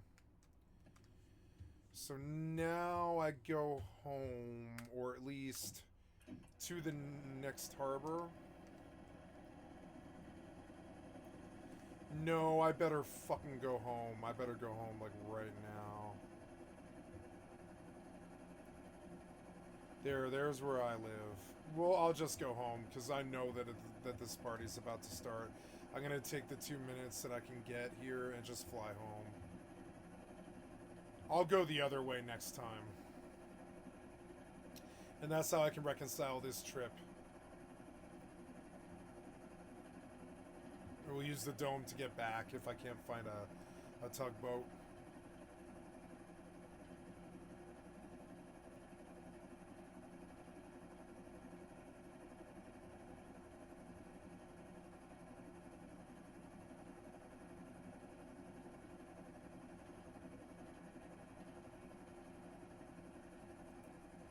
I'm just gonna alt-tab here, which is fucking crazy. Yep. We're okay still. You know, honestly, I can and will land here at the lake and just take some water. Because there's no reason not to, really.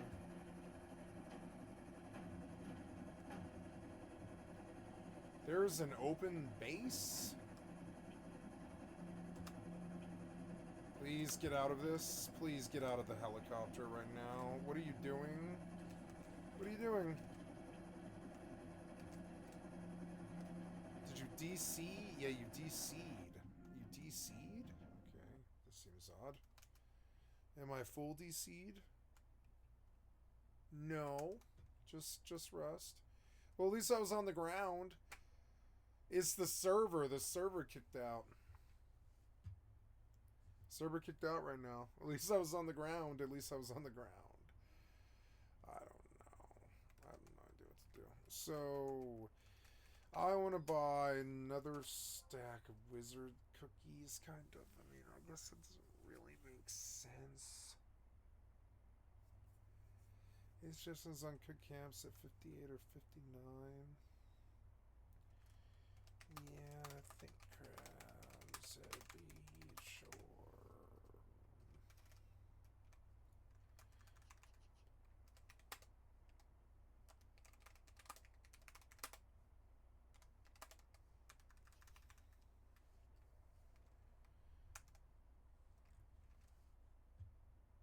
That sucks that my server went down. At least I was on the ground.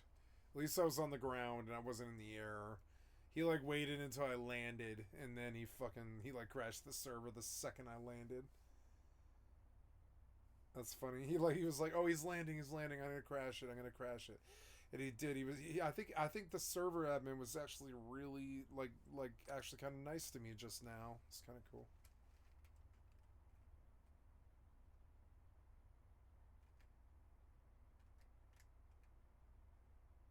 There's an RDM 51.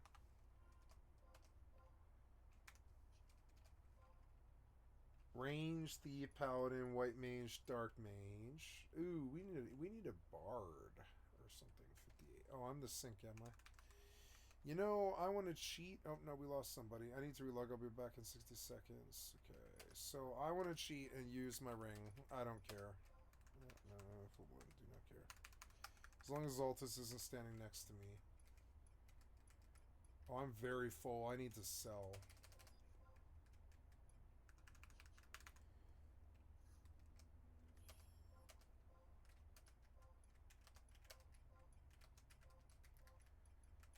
Astral rings. Okay, so I need to sell stuff like this extra melon pie. Nope.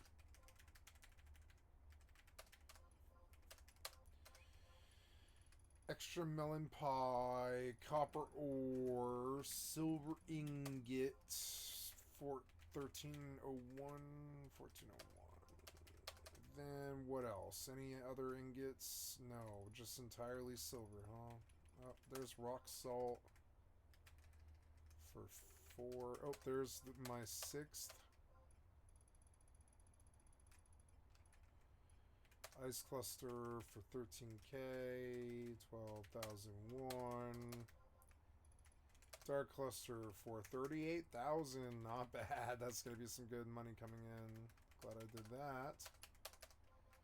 This single fucking rock salt.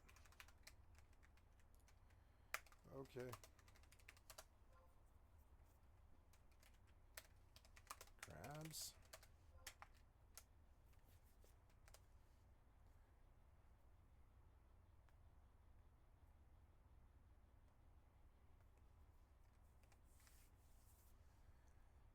So I'll be using bar water and all that.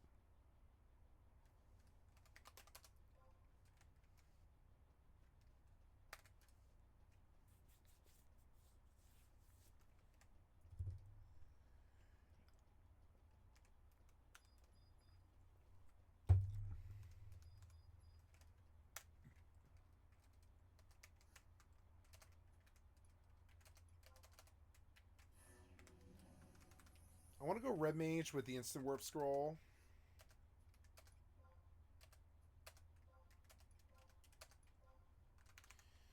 I already have one, huh? Where is my instant warp scroll? I'm not using it.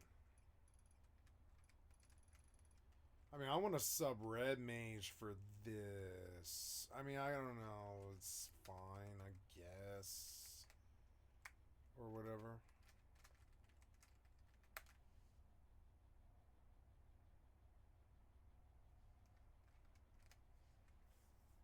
I mean, no. Black mage is probably better. I mean, red mage is better if I bring the warp scroll, but where's the fucking warp scroll? I mean, I don't know. These guys, they're ready to depart now, pretty much. I don't know. I have a warp scroll, but I have to determine where the fuck it is. Where is this warp scroll, and why don't I have it? There's an instant re-raise, but I don't see a warp scroll. You know what I do want to do? I want to cast re-raise 2 right now.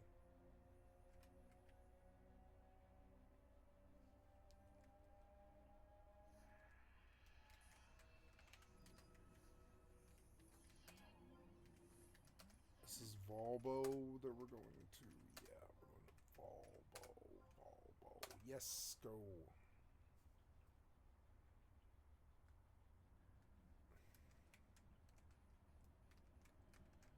Volbo, sneak Wow, that was very fast. Is it target or is it me?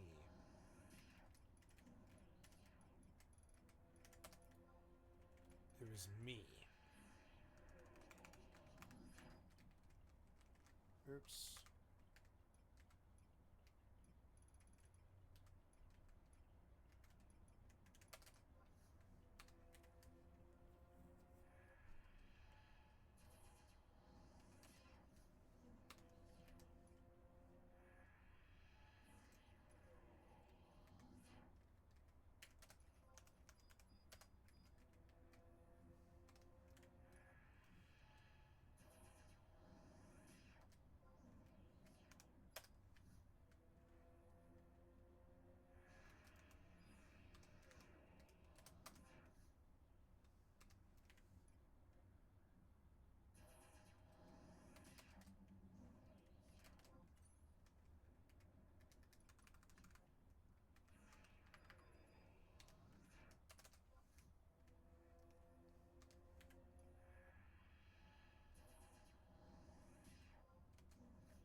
Ooh, I'm gonna ding in like the next 1,000, and then I can use my Kraken Club, and I don't know if they're gonna like that, but I don't care.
Did I? Oh yeah, Rust logged, huh?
lack of understanding, and perhaps more sadly, an impossibility. Making a seasonal game mode out of a seasonal game is almost paradoxical, and the version that could benefit from something seasonal ended up just becoming that which it sought to avoid.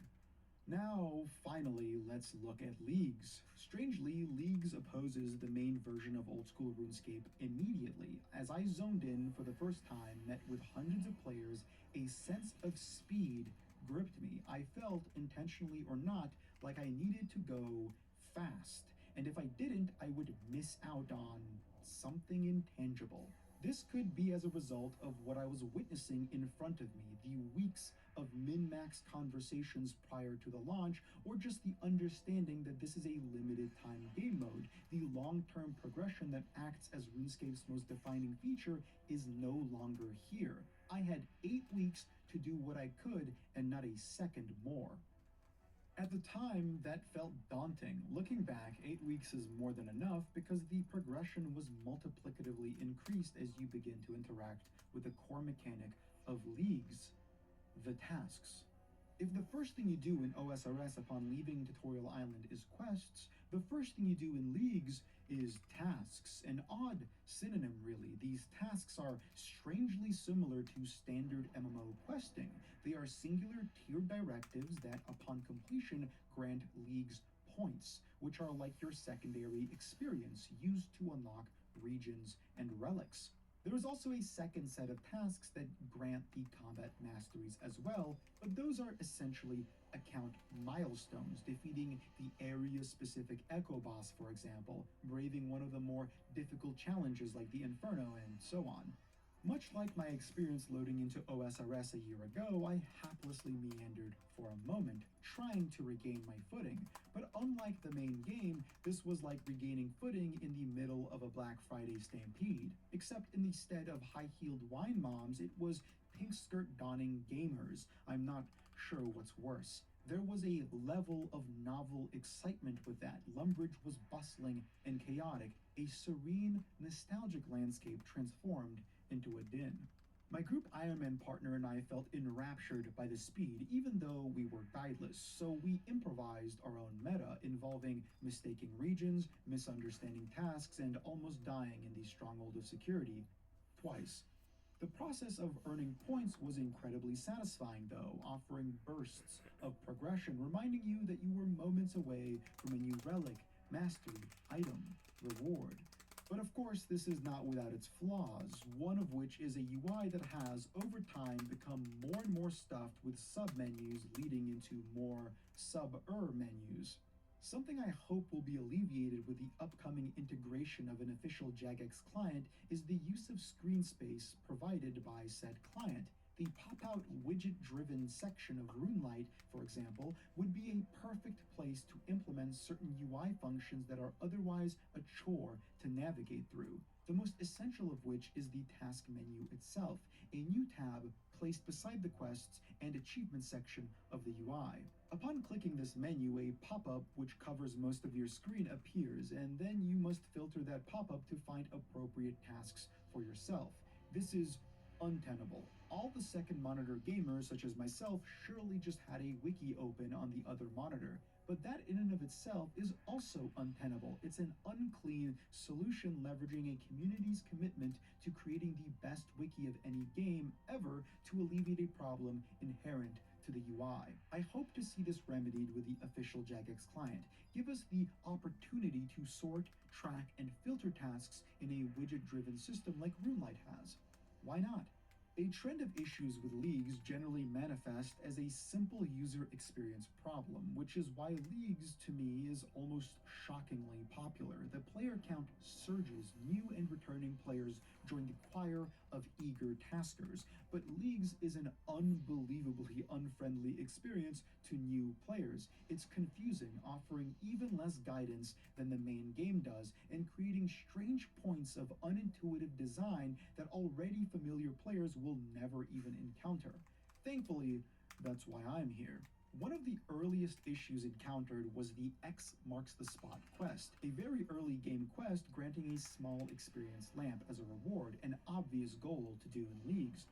but you can't do it. You can start it, but you can't complete it, as it requires a different region than those which you have access to in the beginning. There is no mention of this anywhere in the game. You are just kind of expected to know that. You can't even sort by region when looking at completed or completable quests. You are just expected to know that. This problem, once again, can be fixed with more consideration in designing the UX. Why give the option to start quests that aren't even completable, just for those min-maxing their region rushes? If so, then why not implement a warning that this quest requires a different region to even complete? Don't get me wrong, these are small problems and only encountered by new players who aren't glued to their second monitor following a guide, but alleviating them nonetheless creates more incentive to not follow a guide, to blaze your own trail and be the architect of your own mistakes. Fun aside, it's a core reason why Leagues truly isn't a new player-friendly recruitment tool. It is likely to push more new players away than it isn't. What we see in new player engagement is as a result of hype. Hype that can otherwise be generated with other forms of content, rather than a game mode that may confuse more than it doesn't. That's not to say a new player can't wrangle it, but pre-existing knowledge to me is borderline paramount for enjoyment. Thankfully, enjoyment is at the forefront when this knowledge exists. Leagues is just so fun, and that is where I can honestly end the video. It's so fun, in fact, that I maxed my stats. So fun that I played it twice. Once on my main Group Ironman account and another time on a different account to experience new regions and a new build. There is a level of intelligent design present that once again elevates old school RuneScape's development team handedly above others in the MMO space. They are tasked with balancing a complicated, deep world and implementing systems on top of pre-existing ones in a way to enhance rather than diminish. It would be very easy to overshadow existing content by rushing players through it. Instead, Leagues emphasizes that content. Inferior design would see a flood of resources to alleviate troubles with, say, herblore farming or mining and smithing. What if every enemy dropped 50 noted Raynars because prayer pots can slow the rush to endgame? But instead, these hurdles remain because that is what breeds innovative gameplay and this kind of emphasized content. And that is most prevalent with the new Echo bosses. These enhanced encounters are unlocked through killing the normal versions a few times and receiving an Echo Orb, which, when held, can be used to unlock a private, instant version of that encounter. This version of the fight has reworked mechanics to provide a bigger challenge. But Echo Fights did so much more than just provide that. Again, there is a level of intelligent design here that is easy to appreciate. My first encounter was the Grotesque Guardians in the Mauritania region.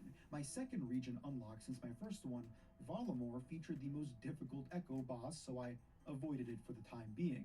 Grotesque Guardians are an old Slayer boss, meaning that they are, at best, somewhat boring and at worst, about what one expects from an old Slayer boss. Grinding out the first kills on the normal versions wasn't particularly fun because my melee-centric build performed great on the melee boss, but the moment I swapped to range, I was back playing the main game. Slow, inaccurate attacks, and an overall arduous experience.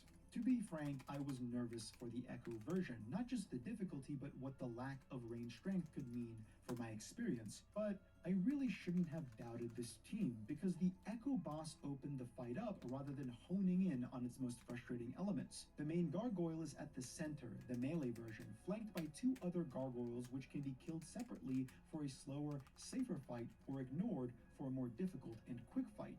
I, not knowing this, focused only the main gargoyle. What was immediately clear to me was that the changes made are in an effort to make a more intuitive encounter out of this rather old and outdated experience. Suddenly, the telegraphs made more sense, like the falling rocks on the fight now striking one tile like their shadow actually indicates, rather than the surrounding tiles as well, like in the main encounter. Damage can now actually be avoided, rather than it being an unavoidable byproduct of the final phase, with most of the skill expression of this Echo variant being around maximizing uptime on the main gargoyle while avoiding all the surrounding AoE. It was hectic, but so fun, and at no point did it require me to switch to my rather weak range setup. Best of all, this encounter was faster as well. What ended up happening is that an old old encounter was just made better. It was faster, more intuitive, the mechanics were clearer and more concise, and the pace was much more engaging.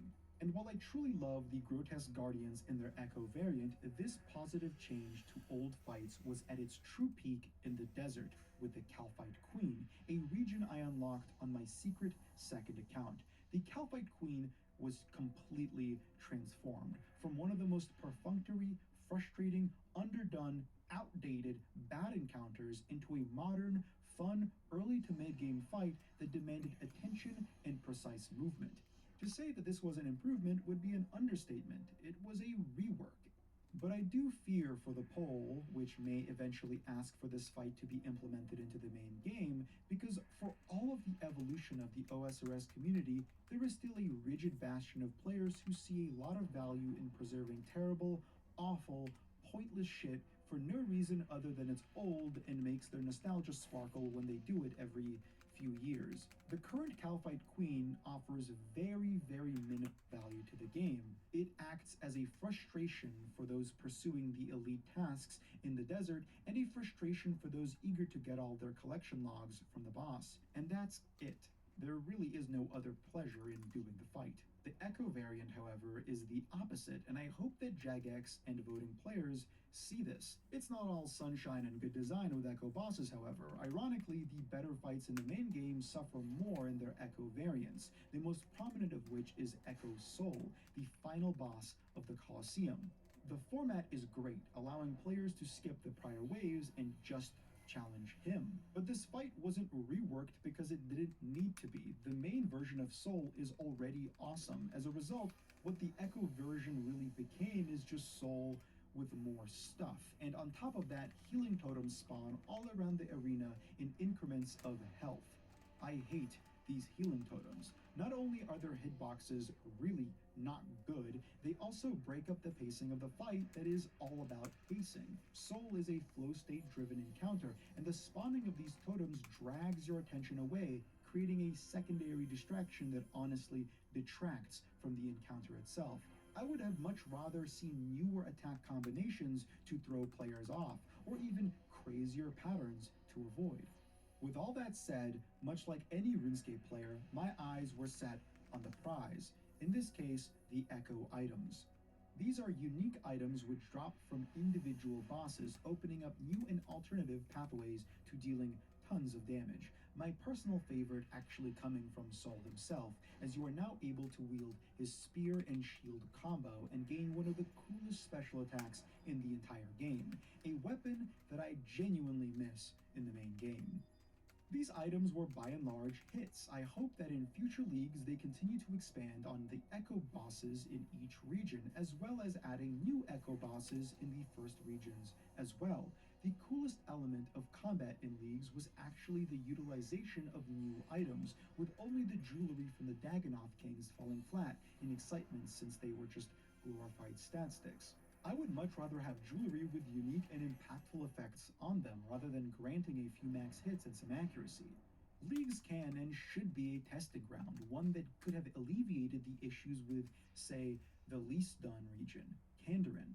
Stuffed into the corner of the world map, this region ceased to offer anything particularly important since access to the most powerful melee prayer, Heidi, was now possible with a relic power, and a better piece of magic damage jewelry was obtainable from the Dagannoth Kings. As a result, Kandarin wasn't done, and if we are to look at Leagues 5 in a vacuum, that's for the better, because it offers bad content, boring bosses, mediocre grinds, and just a dearth of interesting shit. In the future, if they were to spend more time on the region, it could very well become a bastion for magic damage once more. One of the most surprisingly ignored features by Jagex was the elemental weaknesses, a wonderful early game update released in 2024 that made elemental spells more worthwhile on certain creatures weak to their associated element. Unfortunately, all this really did was give more use for elemental spells in the early game, but elemental spells were already used in the early game. In fact, that's the only time they were ever really used. What was a potentially exciting rollout was muted by Jagex just forgetting about this entire system, which sucked because magic as a combat skill is really unfun. It is defined by by a single item that just so happens to be the most expensive and rare magic item in the entire game, and everything else just feels really underwhelming and bad to use. Quite frankly, what I was hoping for was not only a more expansive release of weaknesses, but also new items that really enhance the use of these spells in certain situations. Why not allow us to use the rune crafting skill, for example, one of, if not the most hated skills in the entire game, to imbue certain pieces of jewelry with loads of elemental runes to add elemental damage properties to them? Why not give us the opportunity to create elemental damage builds? Because the most confounding element of Kandarin as a region was that its unique echo item was one for elemental damage, an item that seemed to have been teleported from an alternate dimension where elemental weaknesses had any use whatsoever anywhere other than the early game, a rare yet poignant miss from Jagex. Leagues also served an alternate purpose for me. While my group Ironman partner and I ventured into Leagues Without Guides, we did so with the knowledge that we want to experience content that we were planning to do in the main game shortly. This was the Colosseum as well as the second raid, the Theater of Blood. One of the most oft-cited reasons for League's success is its ability to give existing players the opportunity to experience content they may be unwilling to or too afraid to try in the main game. And Leagues does allow for this. After 50-odd clears of the Theater of Blood, hard mode included, I feel much more confident with stepping into the encounters in the main game, if only because I have now seen what the mechanics are. And that's an important note. Seeing mechanics is of course a positive, but the way one does them is often totally different. One of the rudest awakenings post-Leagues was hopping into the Colosseum for the first time and realizing that the waves are a lot harder than Leagues made them out to be, and while I am very confident on Soul, wave solving was really not something even truly required in Leagues. You could very easily brute force the entire process. And quite frankly, it's hard to resist, especially with the Last Stand relic giving you a second life every 3 minutes. In this sense, Leagues is like a film degree. It is what you make of it, and to learn this content, you truly have to put yourself in the position to learn. That was my experience with the Inferno and my film degree, having accidentally hopped into the pit while readying myself for a day of learning before sleep. I figured, why not stay up for a bit longer and just see what I could do? I ended up clearing it in one try, because I had what I didn't in the main game, the Sunlight Spear, which had the positive effect of being able to one-shot just about every single enemy in the Inferno without needing to do any wave solve at all. Even Zuck, while intense thanks to my weaker range build, was relatively easy because it is at no point representative of the main game. Overall, Leagues was an incredible experience and one that I am honestly eager to see evolve over the years. If what Jagex said holds to be true, then Leagues ought to be the iterative, growing seasonal game mode that expands with every new release, creating an almost secondary alternative experience to the main game. But that's not to say that it should be permanent. Leagues only works because it's time limited. Actually, time limited. It's flitting, disappearing in an instant, and working in tandem with the main game while being meaningfully different. It is an experience buoyed by the contextual understanding of the functions in the main version. Items, experience rates, just about everything relies on prior knowledge. Leagues only functions as a byproduct of knowing what the real game is like. Pulling a mega rare so effortlessly is only exciting and silly because you know how rare that item really is. It's almost a secondary moment of joy seeing what takes hundreds of hours to obtain in the main game being grinded in the span of a single night. That is the value. On its own or being permanent, Leagues would lose that feeling outright, and all you are left with is a game that's chewed through in a week and forgotten about forever. But Leagues would never be permanent, right? But what if it was? What if Jagex hired an entire team to develop a secondary architecture that would give players the opportunity to create their own leagues, their own miniature worlds, microcosms of something more, an emptied simulacra? That is Project Xanaris. At its current scope, Jagex seeks to deliver a paid private server experience with various parameters allowing players to adjust experience rates, drops, region restrictions, and so on. It is a gutted, simplistic version of the possibilities in Leagues They hope to eventually implement some element of player modding to allow for more transformative creations as well. I am unsure what to make of this development. I am fearful of the effect a permanent sect of private servers can have on the perceived value of reward in the main game. It is far less exciting conceptually to pull a Scythe of Vitter from the Theater of Blood when you have a private server right there where you can spawn it on the floor and use it at your whim. It is less exciting because it makes the main game an experience recontextualized, not a new experience altogether. I believe that MMOs are defined by communal perception. An item is only worth what it is deemed to be worth, and an achievement is similar. Take a look at Skillcape in RuneScape's modern incarnation, RuneScape 3, in which a host of poor monetization decisions have led the game to have an integrity spiral. Experience is buyable, and as a result, achievements from experience are no longer perceived as anything really. Skill capes aren't just meaningless because they take less time, they're meaningless because they are indistinguishable from the cash shop. They have become in-game fixtures of a monetization model. But this issue extends to old school RuneScape as well. While it has overall far more integrity as a game, bonds have severely damaged that for those not playing the Iron Man game mode.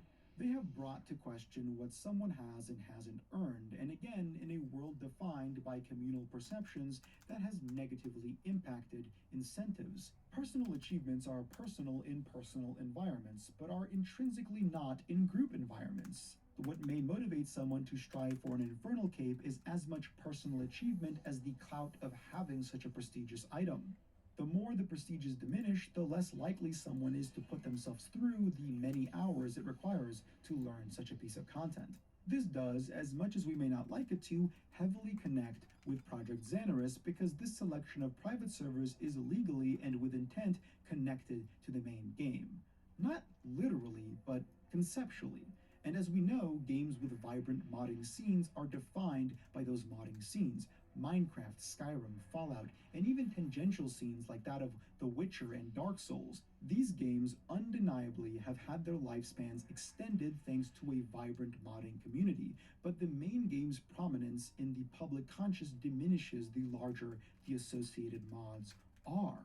I am unsure how this impacts an MMO, as this is in many ways uncharted territory. It could become a successful secondary engagement system, a forgotten relic, or an overshadowing Leviathan that shifts most of Jagex's focus on upkeep and monetizing what have become fractured incarnations of old-school RuneScape.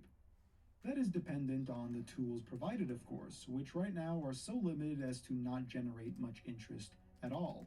What is at stake if that were to happen is a game that is not only singular in its long-form architecture, a modern rarity in the MMO space, but also a hub for everyone. Because what seasonal and limited short-form game modes lack is a permanence in their community's conscious. Leagues, for all of its merits and joy, is forgotten about before it even concludes. That life cycle of what is a separate entity is very much representative of the life cycle of every single patch of every single theme park MMO. To refer to World of Warcraft and Final Fantasy XIV again, these patches or expansions launch with exuberant fanfare and player numbers spike to double or even triple what they were prior to launch, and then plummet down not 2 months afterward, with smaller spikes with patch releases. When compared to old school RuneScape's more steady growth over time, the flaws of this are demonstratively clear. Why play during a lull? Why not wait until a new patch? This doesn't apply to RuneScape, but it does apply to leagues. If you aren't playing after the first week, well, I guess better luck next year. Seasonality within gaming as a whole, even in the MMO space, exists in more than just the name. A trend that I would call seasonal, yet inhabits a totally different title, is relaunching. A popular cash-in for less successful MMOs that still have a nostalgic user base reminiscing on the quote-unquote good old days by just relaunching a classic version for a beat or two and letting it die out. This can be seen with games like Arcade, which filtered through a few game resets and relaunches that lasted not more than a few months before petering out into obscurity once more. Seasonal systems can also be seen with games like Black Desert Online that implemented them in a similar fashion to Fresh Start Worlds and RuneScape 3, two games that have their unique merits but are flawed due to microtransactions robbing them of their integrity. These seasonal servers exist as catch-up systems with expedited experience rates and item acquisition that, upon completion, put these seasonal characters into the main game, having rushed past what is deemed to be less relevant content.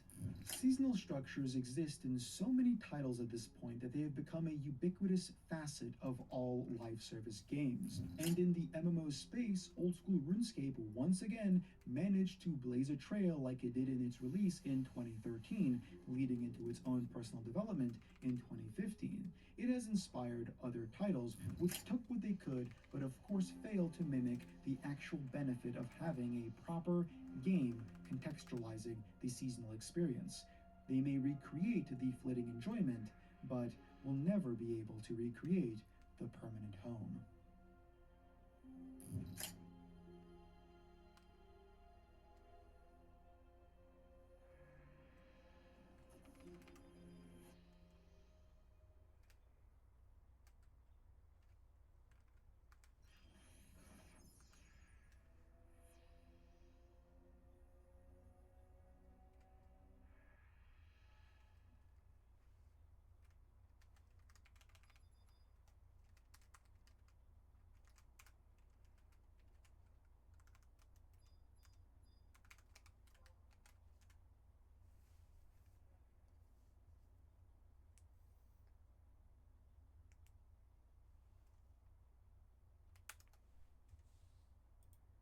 Big news this week as former Amazon Vice President of Prime Gaming opened up about the company's 15 plus year long attempt to challenge Steam, which, yeah, news to everybody in the gaming sphere because this is a battle that, it's like that Thanos meme of like, I don't even know who you are. Steam never looked at Amazon as a challenger in any regard. But yeah, apparently this Amazon vice president outlined how they acquired Reflexive Entertainment, a small PC game store years ago, tried to scale, it went nowhere. Then they bought Twitch. I guess they assumed that buying Twitch would bring gamers, and naturally they would buy from them because they were already using Twitch, and yeah, that didn't happen. And then they tried building Luna, a gaming streaming service that let people play without a high-end PC. Google Stadia was also around at that same time. Both of those services went absolutely nowhere. And this kind of just perfectly summarizes the delusional mindset of some of these AAA executives, or really just executives in general in the corporate world.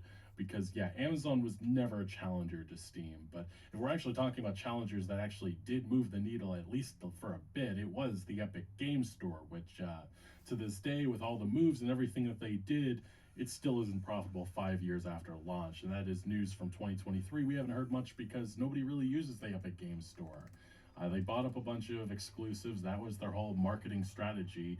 And Tim Sweeney, the CEO of Epic Games, revealed even recently that, yeah, these investments were not good investments for the company. They tried using that Fortnite money, and it just didn't put a dent in the market share that, I mean, let's be honest, Steam owns the market. But in reality, Gabe Newell did admit at the time, at the very least, he did say that Epic, it kept them honest, but it's ugly in the short term. And it was ugly, with a lot of AAA publishers and companies chasing that Epic Game Store money and reneging on their promises to gamers. And that was my big issue with a lot of that stuff that was happening back then. You heard a lot of lies coming from AAA executives like Randy Pitchford. They just didn't want to admit, yeah, we're taking the money, we don't care about what platform we're launching on, even if the Epic Game Store at the time was lacking basic functionality in terms of store features. It was ridiculous, and it was rightfully ridiculed by many gamers. And a couple of years later, it's quite clear that everything that the Epic Game Store did, it didn't move the needle at all. And ultimately, though, it did improve some stuff in the gaming sphere, such as Steam changing their developer split. They gave a little bit more money to developers. Those were some of the good things that came out of it, if there is any good. Now, ultimately, with the whole PC platform, which one's best, it really comes down to which one is providing more for gamers. And GOG is a great example of that. Besides Steam, I love using GOG, and they've done some great things over the years. Me too. Recently, the preservation program to ensure the longevity of Fallout, The Witcher, and there was actually a number of Blizzard titles that got introduced into the program. I absolutely love it. This is the type of stuff that I want to see from the PC platforms. And Steam, ultimately, though, they have been leading in this regard, at least as of late. They've been doing a lot of pro-consumer decisions. Some of this is because of legal actions that's happening around the world. They're being more proactive. But still, these are the types of things, these are the reasons why I want to support a platform. Not because, you know, X executive is going to be getting $2-3 million just to have their game, like what happened with the Epic Games Store. But ultimately, I do think we need to be having a discussion that Valve, the game developer publisher, is very different than Valve, the platform holder. I say that as there has been some serious, obvious blunders. Artifact would be a great example of it, their card game, which was an absolute travesty and didn't last very long. There is also the CSGO gambling scandal, which feels like a scandal that's been going on for years. That is really one of the big sore spots with Valve, and the fact that they've pocketed billions upon billions of dollars. Just one of those things that has been talked extensively about, and we really haven't seen too much movement in regards to crackdowns on this, because Valve has made some movement over the years, but every time they did, it seems like it just re-emerged in another form. However, that does not tell the full story, as Valve obviously a couple of years